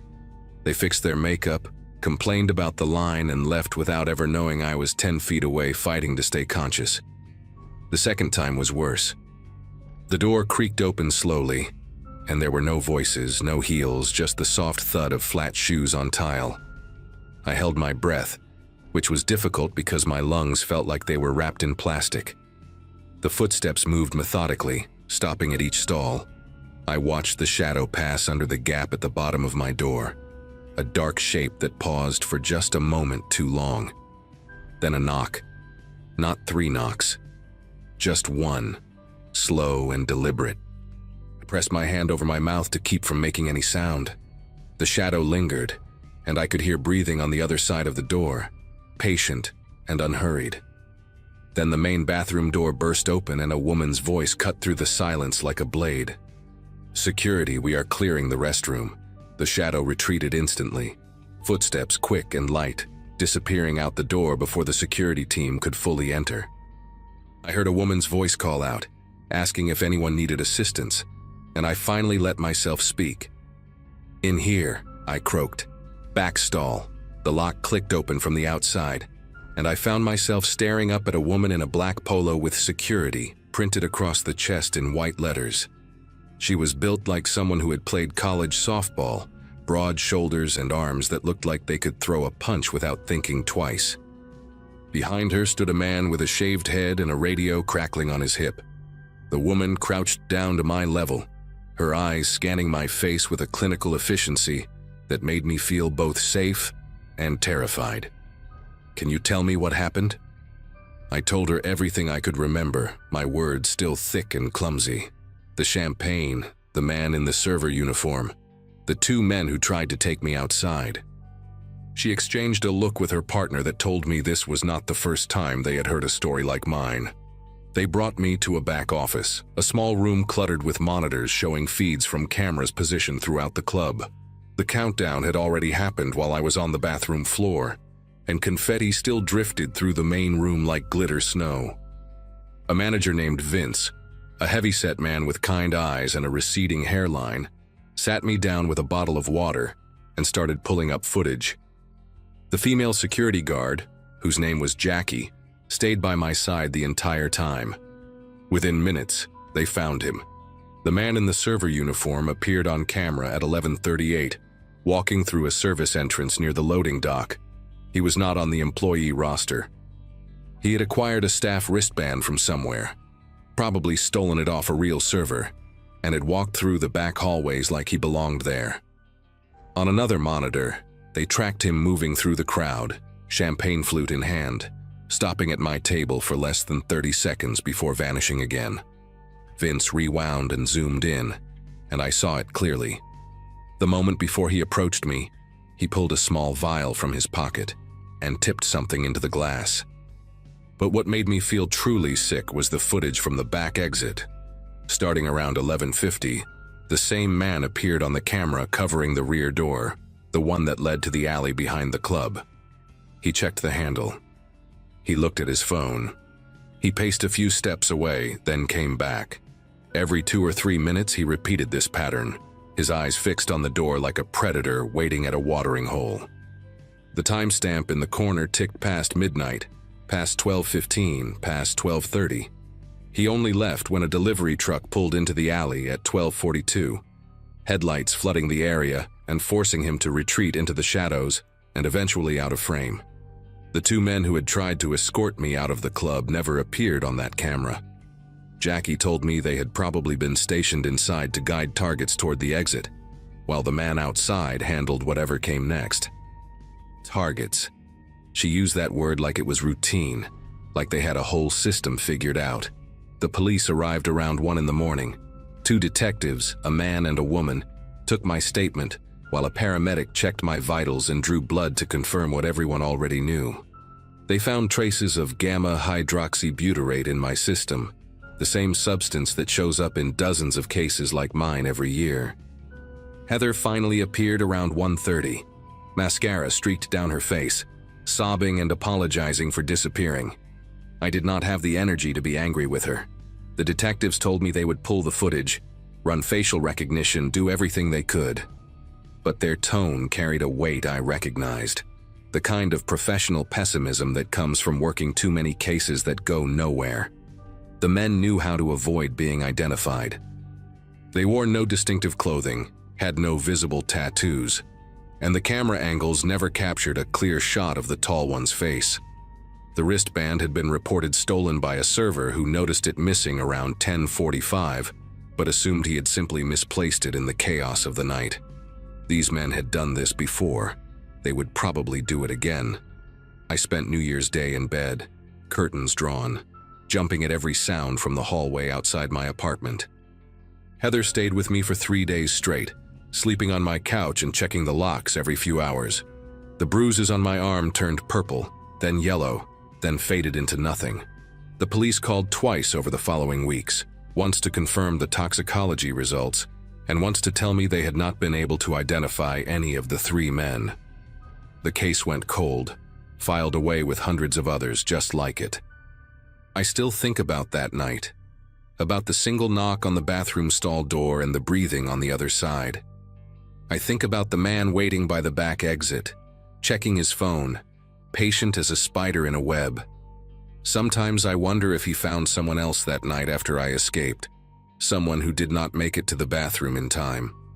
I do not go to clubs anymore. I do not accept drinks I did not watch being poured. And every December 31st, while the rest of the world celebrates, I stay home with the doors locked and the lights on, grateful to be alive and terrified of the people who tried to make sure I would not be.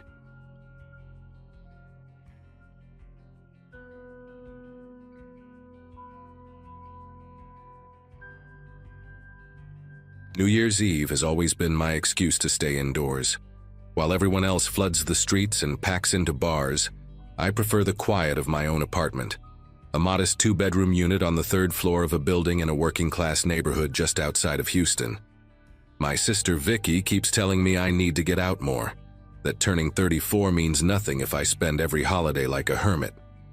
But after 10 years working as an HVAC technician, crawling through attics and dealing with people's broken units all day, the last thing I want is to squeeze into some overcrowded venue with strangers screaming in my ear. That Wednesday night, December 31st, 2023, felt like any other quiet celebration to me. I had invited my buddy Jerome and his wife Patty over for some food, a few beers, and whatever countdown show was playing on TV. Nothing fancy, nothing wild.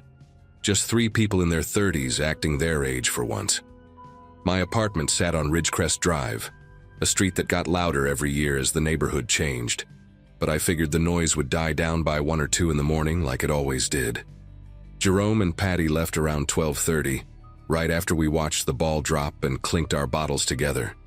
Patty had to work an early shift at the hospital the next morning, so they didn't stick around long. I remember standing at my door, waving them off as they walked down the outdoor corridor toward the stairwell, their footsteps echoing against the concrete. The air outside was thick with the smell of gunpowder and barbecue smoke, and I could hear fireworks popping somewhere in the distance, or at least what I assumed were fireworks. That distinction would matter a lot more in about 20 minutes. I closed the door, locked the deadbolt, and started gathering up the paper plates and empty bottles from my coffee table.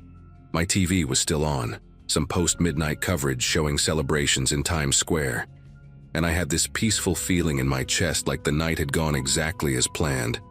I carried the trash into the kitchen, tossed it in the bin under the sink, and grabbed a wet rag to wipe down the counter.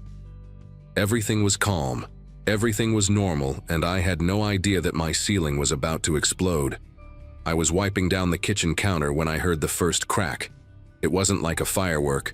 Fireworks have that whistling buildup, that theatrical pause before the boom. This was sharp, sudden, like someone snapping a thick branch right above my head. I looked up at the ceiling just in time to see a chunk of drywall the size of my fist come loose and tumble down onto my living room carpet. Dust puffed up from the impact, little white particles floating in the glow of my floor lamp. For a second, I just stood there with the wet rag in my hand, trying to process what I was seeing. My first thought was that something had fallen on the roof, maybe a piece of debris from a firework or some drunk idiot throwing something off a balcony. But then I noticed the hole, a small, dark puncture in the ceiling surrounded by cracked plaster, perfectly round, like someone had driven a nail through from the apartment above. Except there was no apartment above me. I lived on the top floor, and above my ceiling was nothing but roofing material and open Texas sky. I walked over slowly, my brain still not catching up to what my eyes were telling me. The debris on the carpet wasn't just drywall. There was something else mixed in, something small and metallic glinting under the lamplight. I crouched down and saw it clearly. A bullet, deformed and flattened on one side, sitting right there on my beige carpet like it belonged there. I picked it up without thinking, and the heat surprised me so much that I almost dropped it. The metal was warm, not burning hot, but definitely warm. The kind of temperature you feel when you grab a coffee mug that's been sitting out for 10 minutes. My mind raced through possibilities. A gun accident in a neighboring building, some kind of malfunction, maybe a hunter somewhere outside the city limits. None of it made sense. I was standing in my own living room holding a bullet that had just fallen from my ceiling. And outside, I could still hear what sounded like 100 firecrackers going off in every direction. That's when the second shot came through. This one was closer. Way closer. The crack was louder, more violent, and a spray of white dust erupted from the ceiling maybe 6 feet to my left, right above the edge of my couch. I watched in horror as a second chunk of drywall broke loose and crashed onto the cushions, followed by another bullet that bounced off the armrest and rolled onto the floor. My body finally caught up to my brain, and I dropped to my knees behind the kitchen island, pressing my back against the cabinets. My heart was hammering so hard I could feel it in my throat, in my temples, in my fingertips. Someone was shooting at my apartment. That was the only thought I could form. Someone was shooting at my apartment, and I had no idea who or why. I pressed myself lower, trying to make myself as small as possible, my cheek against the cold tile floor. The popcorn ceiling above me suddenly looked like a minefield, every inch of it a potential entry point for the next round. I could hear more pops outside, more cracks, more explosions that I now knew weren't fireworks at all. I fumbled for my phone in my pocket, my fingers clumsy and uncooperative. The screen lit up and I dialed 911, pressing the phone hard against my ear while keeping my body flat behind the island. It rang 4 times before someone picked up, and the voice on the other end sounded exhausted, overwhelmed, like they'd already answered 1,000 calls that night. I tried to explain what was happening. Bullets coming through my ceiling, 2 shots already, I'm hiding in my kitchen. But the words came out jumbled and frantic. The dispatcher asked for my address and I gave it to her, spelling out Ridgecrest Drive twice because she couldn't hear me over the noise in the background on her end. Then she said something that made my entire body go cold. She told me that they were receiving dozens of calls about gunfire across the city, that officers were stretched thin responding to shootings and accidents, and that it might be 30 to 40 minutes before anyone could get to my location. 30 to 40 minutes. I was lying on my kitchen floor with bullets punching through my roof, and the best they could offer was maybe an hour. The dispatcher told me to stay low and stay away from windows, like I needed instructions on how to not get shot. She said she'd keep my call logged as a priority, but I could hear the doubt in her voice, the resignation of someone who knew the system was failing in real time.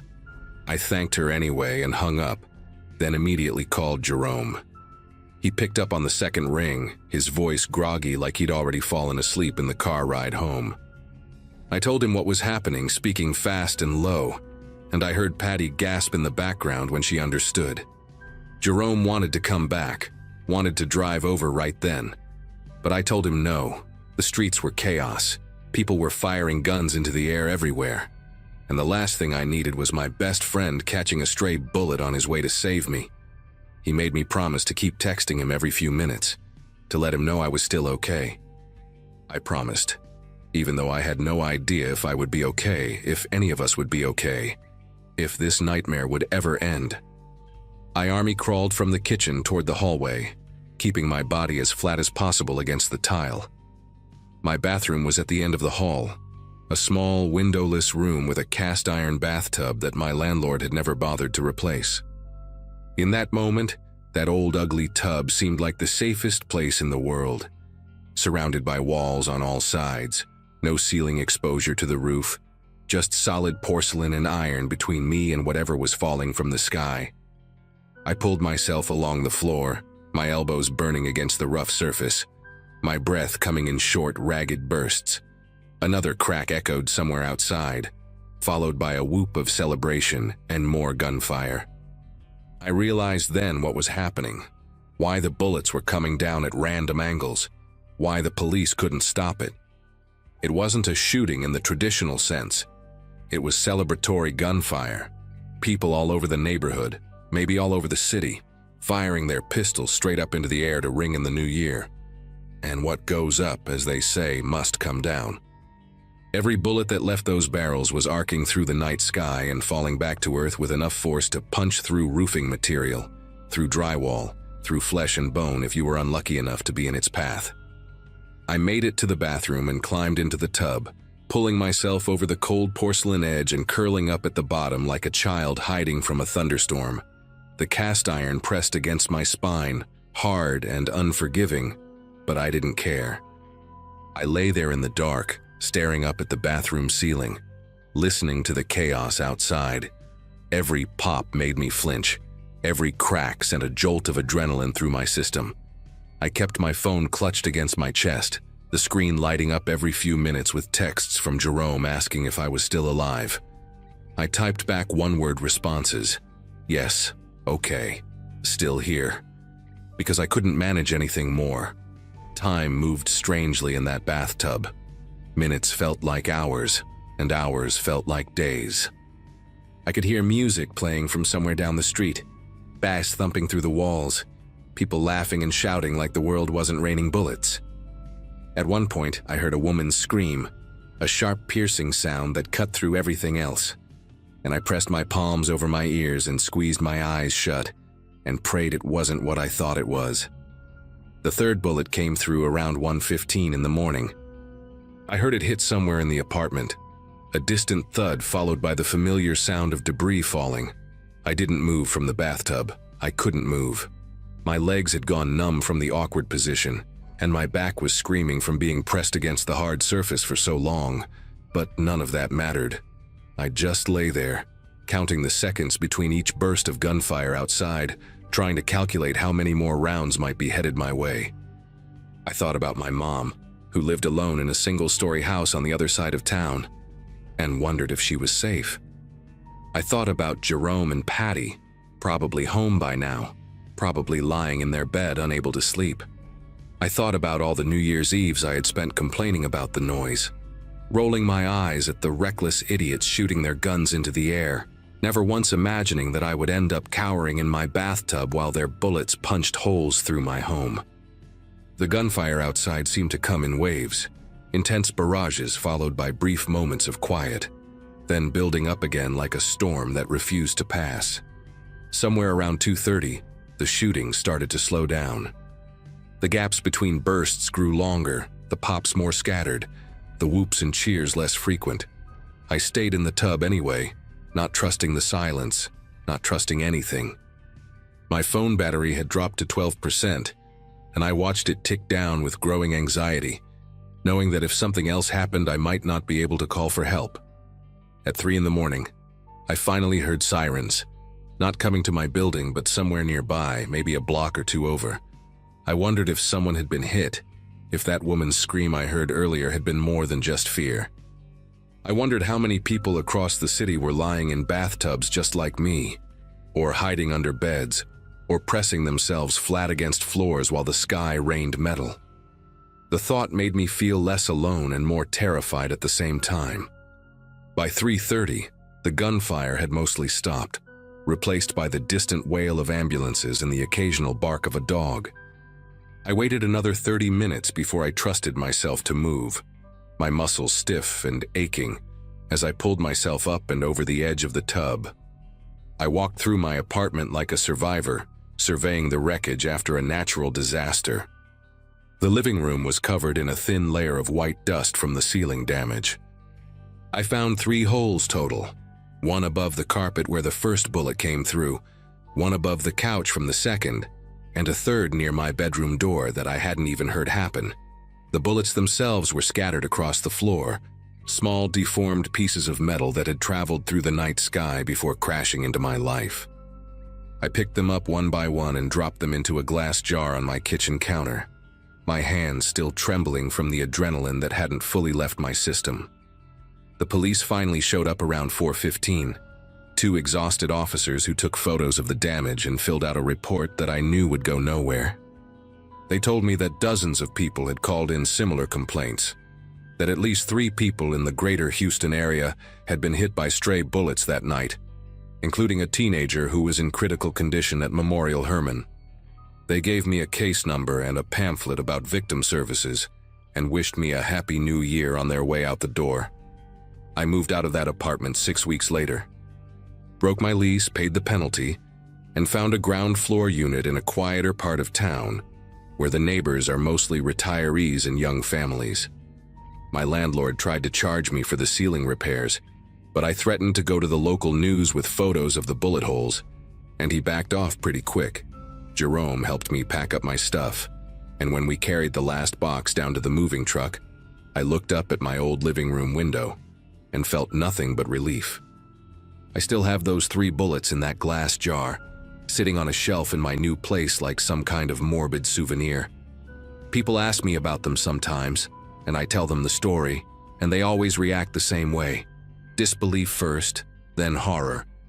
Then that uncomfortable silence that comes when someone realizes how close you came to not being here anymore. My sister Vicky says I should throw them away, that keeping them is unhealthy, but I disagree. I keep them because I need to remember how random it all was, how easily one of those rounds could have come through while I was standing up instead of crouching down. New Year's Eve came around again this past December, and I spent it at my mom's house on the other side of town, far from the neighborhoods where people still think firing guns into the air is a celebration. We watched the countdown on her old television, drank sparkling cider because she doesn't keep alcohol in the house, and when midnight hit, I flinched at every distant pop I heard outside. She noticed, of course. Moms always notice. And she put her hand on my arm and told me I was safe. I wanted to believe her. I really did. But the truth is, I don't think I'll ever hear fireworks the same way again. Every crack, every boom, every whistle sends my mind back to that bathtub, to those hours spent curled up against cold porcelain while the world fell apart above me. I survived that night by pure luck, nothing more. The bullets that came through my ceiling could have hit me just as easily as they hit the drywall. And somewhere out there, the people who fired those shots probably don't even know what they did. They probably woke up the next morning with hangovers and empty magazines, and no idea that their celebration almost ended my life. That's the part that haunts me the most. Not the fear, not the helplessness, but the randomness of it all. The complete and total randomness.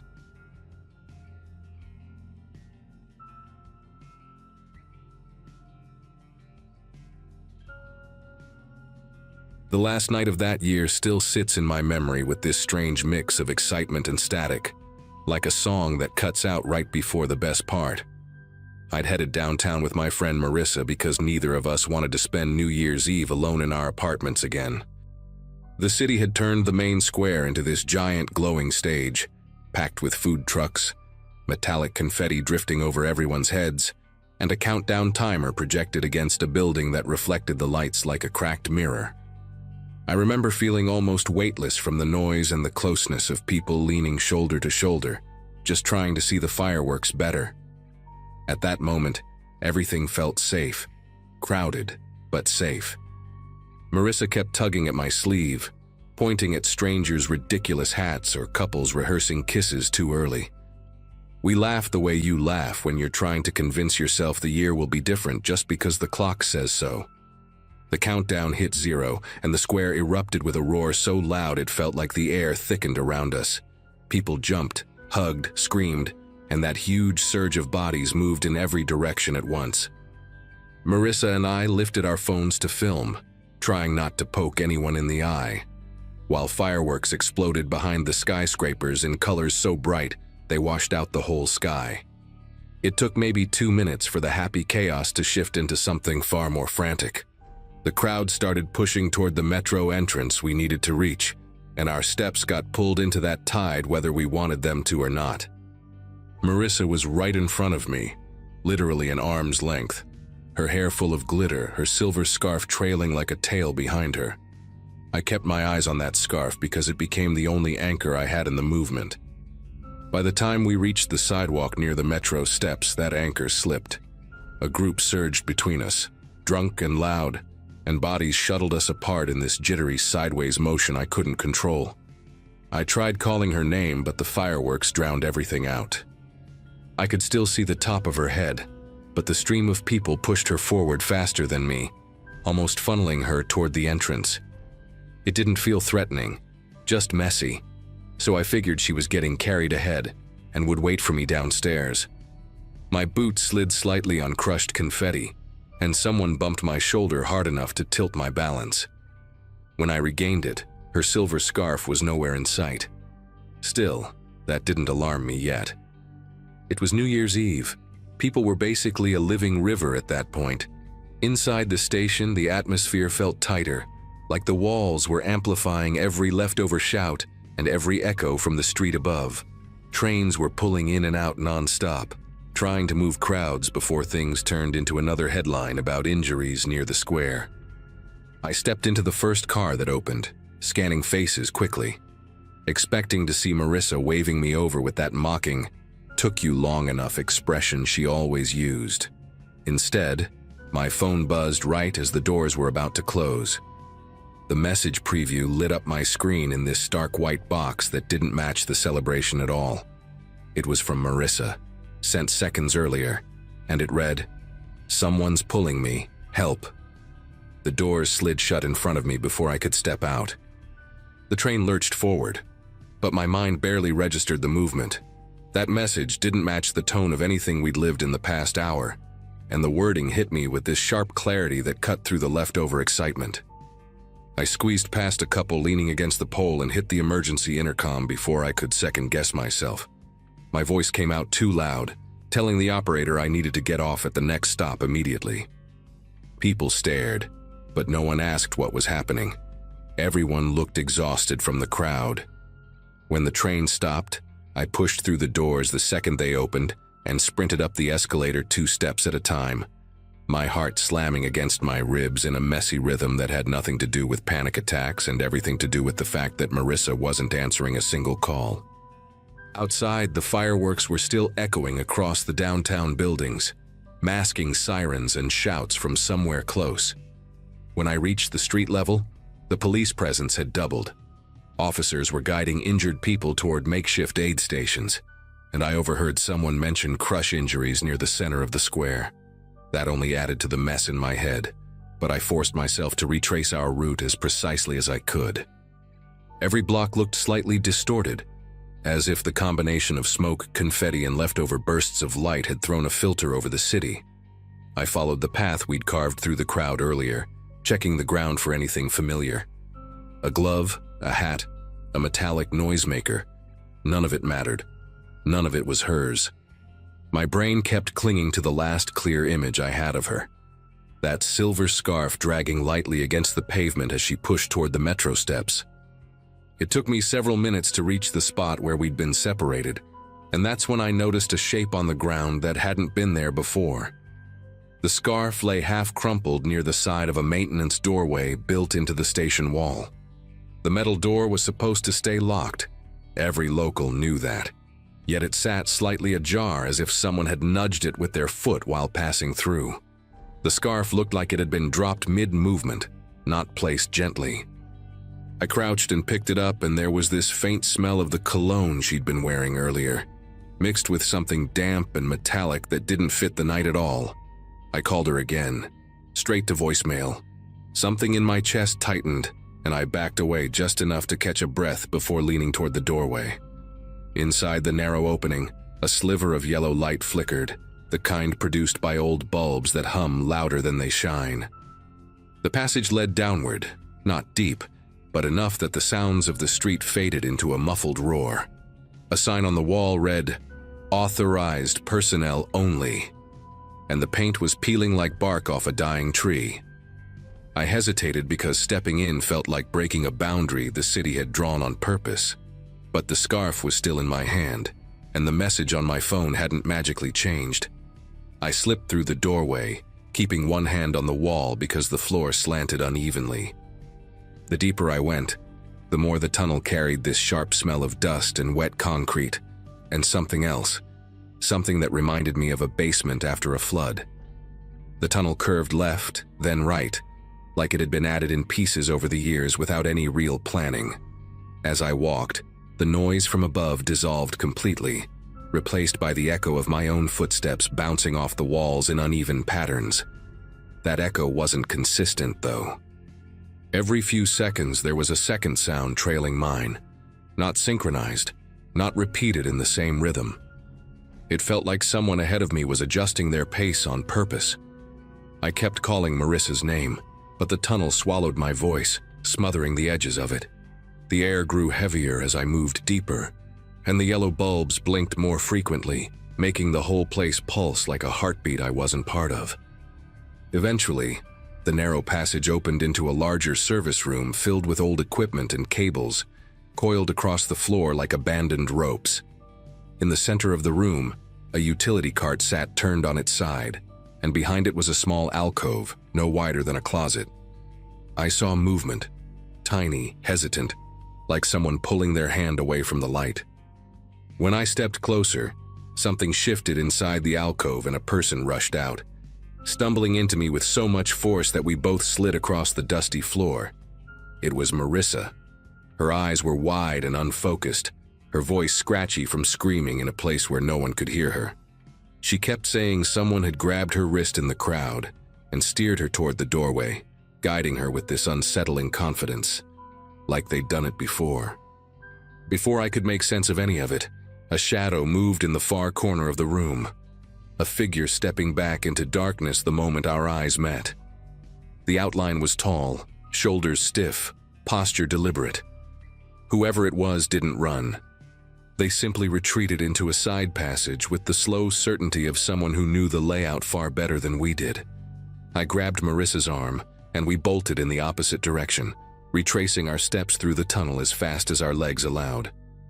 When we reached the doorway, 2 transit officers were already there, alerted by a station tech who'd seen the door open on his monitors. They pulled us out, locked the entrance, and called for backup, while Marissa tried explaining what had happened in broken, trembling sentences. Hours later, after statements, after medical checks, after far too many questions, one of the officers told us something that has stayed with me ever since. Security footage from the metro entrances showed multiple individuals being subtly redirected toward that same locked doorway throughout the night. The person doing it blended perfectly into the crowd each time, never touching anyone long enough to draw attention. They waited for moments when fireworks exploded, when the crowd surged, when no one was looking at anything except the sky. The police never found the person in the tunnel. They searched every inch before sealing it permanently, welding the door shut so no one could enter again. Marissa and I moved out of the city a few months later, and to this day, we don't talk about that night unless someone asks why we never attend public countdowns anymore. I still have her scarf folded in a drawer, and even now I check every doorway near a station before I walk past it.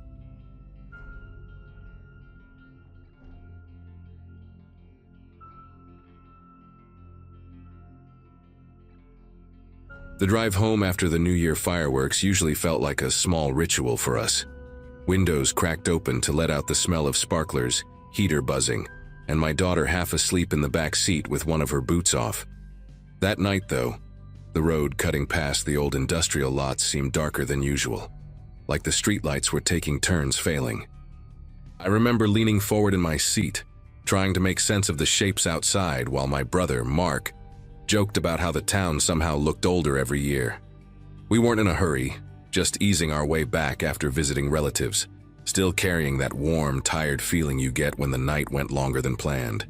Nothing about that moment hinted that things were about to take such a sharp turn. The quiet in the car was almost comforting until Mark muttered something and tapped the brakes. At first, I thought he had slowed down because of debris on the shoulder, maybe some leftover fireworks or a bag that fell from someone's truck. But as the headlights stretched farther across the pavement, a shape stood out, too still, too human. The figure lay close to the gravel line, one arm bent under the body, and the other stretched out like they'd been trying to reach the grass. My chest tightened as I leaned closer, half afraid of seeing a face. The person's jacket had this strange, reflective strip that caught the light, not the kind used on work coats, more like one someone had sewn on themselves. Mark didn't say a word for a solid 5 seconds, just gripping the wheel with this tense calm that only appeared when he was trying not to scare the rest of us. When he pulled onto the shoulder, the car rolled to a stop with a slow crunch of gravel, and I could feel that eerie stillness sink in, the kind that makes every small sound seem louder. The air outside looked thick, almost muffled, and the only movement came from the blinking hazard lights reflecting off bits of broken pavement. Mark told me to stay in the car while he called emergency services, but I stepped out anyway, keeping a few feet behind him. The person on the ground didn't move at all, not even a twitch. There was this odd detail I can't shake. One of their shoes was several feet away, resting upright as if someone had set it down deliberately. Mark kept his voice steady while talking to dispatch, but the way he kept glancing around made it clear he sensed something wrong lurking beneath the surface of what we were seeing. By the time the first patrol car arrived, the officer barely had to look twice before asking us to step back. He walked along the shoulder with a flashlight angled low, sweeping slow, like he expected the ground to tell him a story. It didn't take long for him to find the tire marks, deep, curved impressions cutting across the gravel in a pattern that didn't match a simple accident. Another officer showed up, then a third, and soon they were moving with that clipped urgency people get when they realize they're not dealing with a random tragedy. One of them asked if we'd heard anything earlier, an engine revving, a shout, anything. But the night had been quiet besides the last echo of fireworks. When they told us it looked deliberate, the weight of it settled in so suddenly that even Mark stopped trying to keep his composure for my sake. The neighborhood surrounding that stretch of road slowly came alive as word spread that police were investigating something serious. People stepped out onto porches still wearing party hats, jackets thrown over pajamas, champagne flutes in hand.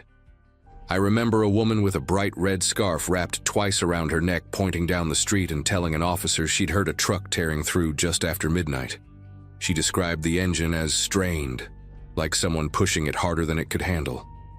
Another neighbor, an older man leaning heavily on a cane, mentioned seeing headlights swerving near the stop sign moments before disappearing into the dark.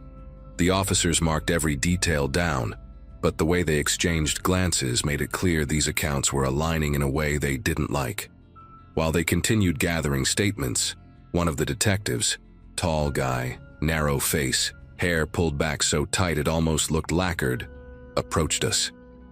He had this habit of pausing 2 seconds before speaking, as though mentally filtering every sentence. He asked again about the moment we first saw the figure, about the shoe lying away from the body, about how long we'd been parked. Mark answered most of it, but the detective kept watching me as if he wanted a second version of the night to compare against the first. I told him everything I remembered. The sudden stillness, the way the jacket reflected oddly, the absence of skid marks where a driver might have tried to brake. He nodded slowly at each detail, his expression tightening only when dispatch radioed something that made him stiffen and walk off without explanation. A few minutes later, something shifted among the officers, an almost electric ripple of urgency. Additional patrol cars pulled up, and the detective with the lacquered hair returned, now moving faster and speaking with clipped precision. He explained that a missing person alert had just come in from a town a little over an hour away. The description matched the person lying by the shoulder. According to the alert, the individual had been involved in a bar fight earlier that night, one that escalated more violently than anyone there expected. Someone had stormed out afterward, threatening to finish things, and witnesses mentioned a beat-up pickup truck with a dented passenger door speeding away from the parking lot. Hearing that made the scene in front of us tilt into something far heavier than a tragic coincidence. As they processed the information, the truck sightings from the neighbors suddenly snapped into focus for the investigators. The older man with the cane clarified that the truck he'd seen seemed lifted higher than usual, with mismatched headlights, one bright white, one dim and yellowish. The woman with the red scarf added that she noticed a long scrape along the passenger side as it raced past, illuminated briefly by leftover fireworks, smoke hanging low in the air. The detectives exchanged looks with the kind of realization that carries both clarity and dread. Everything was pointing towards someone who knew exactly what they were doing, someone who had chased this person down and used the dark, empty stretch of road as their stage. Standing there, watching the officers pace along the shoulder, I kept replaying the moment we first spotted the figure on the ground. The noise from distant parties had faded by then, leaving the scene oddly quiet, except for the steady hum of police radios. A gust of wind carried the faint popping of leftover fireworks from somewhere deeper in the neighborhood, but it only made the silence feel sharper. Mark leaned against the car, rubbing his jaw, staring at the tire impressions like he expected them to rearrange themselves and reveal something new. Even though we didn't know the victim personally, the weight of what had happened hung over us with this heavy, intrusive presence, as if the road itself had absorbed part of the violence. As the paramedics prepared to transport the victim, the lead detective pulled Mark and me aside. He told us they'd found fragments of blue paint embedded in the gravel, consistent with the description of the pickup from the bar fight. He also mentioned that fresh footprints had been discovered near the grass, scattered and uneven, suggesting the victim had tried to run before collapsing. Something about the way he said it made my chest tighten again. Not from fear, but from the realization that the person had likely seen the truck bearing down on them. The detective asked if we were willing to give statements at the station later that week, and we agreed immediately. It didn't feel like a choice, it felt like something we owed to the person who never made it past that patch of road. We eventually drove home in near silence, each of us locked in our thoughts. The heater clicked occasionally, filling the car with that dry warmth that usually felt comforting. But that night it just felt wrong, mismatched with the mood. When we passed through the last intersection before our street, I caught myself scanning every approaching set of headlights, searching for mismatched beams or a lifted frame. It was an involuntary habit that stuck with me for weeks afterward. Even my daughter, who had slept through most of the ordeal, sensed the tension the next morning when she asked why everyone seemed extra quiet. Mark and I just exchanged a look, neither of us wanting to explain something we barely understood ourselves. A few days later, the detectives called to let us know the pickup had been found abandoned behind an old storage facility 2 towns over. The driver had fled on foot, leaving behind a mess of fingerprints and a cracked phone still logged into social media. By the end of the week, they'd taken a suspect into custody, someone known for losing control when drunk, someone who'd reportedly left the bar swearing they weren't done yet. Hearing that brought a strange mix of relief and frustration. Relief because the person wouldn't hurt anyone else. Frustration because knowing the motive didn't make the scene on that roadside any easier to forget. We gave our statements, answered every question, and did what little we could. But even now, whenever New Year's comes around, I find myself thinking of that quiet stretch of pavement and hoping no one else ever ends their night the way that poor soul did.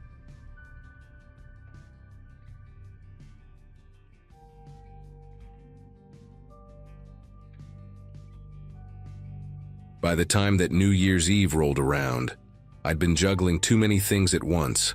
My job at a small marketing firm, a shaky relationship I was trying to stabilize, and a general sense that I needed one night to just breathe. So when my friend Lucas dragged me to a house party across town, I figured a few hours away from everything wouldn't hurt. The place belonged to one of his co-workers, a guy I barely knew. And the house was packed with people leaning on countertops, laughing too loudly, clutching cheap champagne in plastic cups. I remember noticing the decor, random thrift store paintings mixed with those battery-powered candles that flicker like they're trying too hard. It felt like every room had a different playlist competing with the next. At some point, while I was standing near a doorway trying to cool off, a woman I'd never seen before approached me. Not casually, she stepped in close like she already knew me. She had sharp, restless eyes and this odd habit of tapping her thumb against her index finger like she was counting seconds. She asked my name, then immediately asked if I wanted to go somewhere quieter with her. I told her I wasn't interested and tried to be polite about it, but she didn't take it well. She leaned in closer, said something under her breath that I couldn't understand, and then walked away so abruptly it almost felt theatrical. I remember watching her disappear into the crowd and feeling an uneasy pressure in my chest, like I'd accidentally broken some unspoken rule. Nothing else weird happened at the party. I went home after midnight, fell asleep on the couch still wearing my jacket, and woke up the next morning to a phone that wouldn't stop vibrating. At first I assumed it was Lucas sending me blurry pictures from the night before. Instead, it was a string of messages from friends asking what the hell I had done. A couple of them weren't even subtle. One told me to explain myself fast. My stomach tightened as I unlocked the first link someone sent. It led to a brand new social media profile using a grainy selfie of me from years ago, slapped beside a long post claiming I'd assaulted a woman at the party. No details, no name attached, just enough vagueness to let people fill in the gaps themselves. Within an hour, the post had been shared into circles I didn't even know I was part of anymore. Old classmates, co-workers, neighbors. People who hadn't spoken to me in years suddenly felt comfortable chiming in with half-baked judgment. My girlfriend didn't answer my calls. Even my boss left a voicemail saying we needed to talk immediately. What really rattled me was the confidence in the fake profile's tone, as if whoever wrote it had practiced mimicking my voice. They added small things only someone who'd observed me closely would know. References to my jacket, the specific drink I'd been holding, the room I'd been in. None of it proved anything, but it painted a picture vivid enough for people to believe whatever they wanted to believe. I kept trying to reach people who knew me well, hoping someone would slow down long enough to hear me out, but most conversations shut down before they even started. One longtime friend sent a single message saying, "Man, this looks really bad," and then vanished offline. Even Lucas, who'd been at the party with me the entire night, hesitated when I called. He told me he hadn't seen anything happen, but that a couple of people claimed the woman I'd spoken with had left the house crying. That detail didn't match anything I remembered, but it was just specific enough to feed the spreading rumor. After we hung up, I sat on the edge of my bed, staring at the wall, trying to make sense of how fast the whole situation had taken on a life of its own. My first instinct was to track down the post's creator, so I dug into the fake profile. Whoever made it had gone to great lengths to hide their tracks. The account had only one friend, an empty-looking profile created on the same day. No personal photos, no background info, not even the usual list of random liked pages, just post after post pushing the same accusation, worded slightly differently each time, almost like they were testing which version would get the most traction. I tried reporting it, but the platform's automated system brushed it off, claiming they found no violation. Seeing that message felt like watching a door lock on its own while I was still standing outside. That afternoon, things got worse. My girlfriend finally called, her voice tight and clipped, asking me to stay at my place for a while so she could think clearly. I could hear chatter in the background, her sister, maybe a friend, feeding her their own interpretations while she tried to talk to me. I kept replaying every second of the night in my head, searching for anything that could have been misunderstood, but nothing fit the story being told. The woman from the party had barely spoken to me beyond that strange interaction. The more I tried to explain this, the more it sounded like I was dodging blame, like I was constructing a narrative instead of just telling the truth. By early evening, someone had taken screenshots of the fake profile and reposted them in a community group connected to my workplace. Colleagues I'd never interacted with were now leaving comments wondering if the company would take appropriate action. When I tried logging into my work email to get ahead of it, I found my access temporarily suspended. That was the moment a kind of heavy electric tension settled in my chest, because it became obvious that whoever targeted me wasn't just stirring up trouble for fun. They were pushing everything toward a point where I'd be isolated, discredited, and unable to defend myself.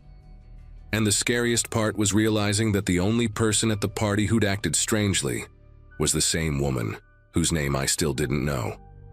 I decided to go back to the house where the party had taken place, hoping someone there might remember the woman, or at least give me her name. When I pulled up, the place was noticeably quieter than the night before. A couple of empty cups were still scattered in the yard, and faint music played from somewhere inside, like someone had forgotten to turn off a speaker. The host, a guy named Trevor, answered the door looking groggy and confused, wearing a hoodie with a faded logo and holding a half-eaten granola bar. When I asked if we could talk, he let me in but kept glancing at his phone as if expecting the conversation to go sideways. I explained everything as calmly as I could, watching his confusion shift into discomfort.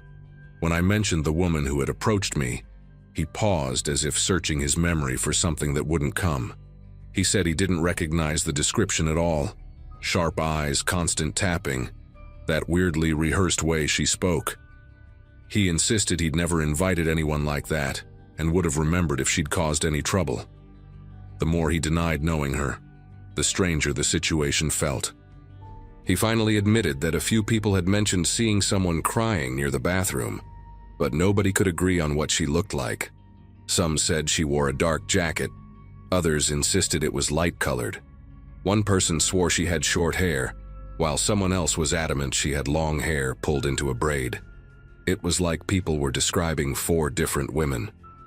As I left the house, I called Lucas again and asked if he could meet me somewhere quiet.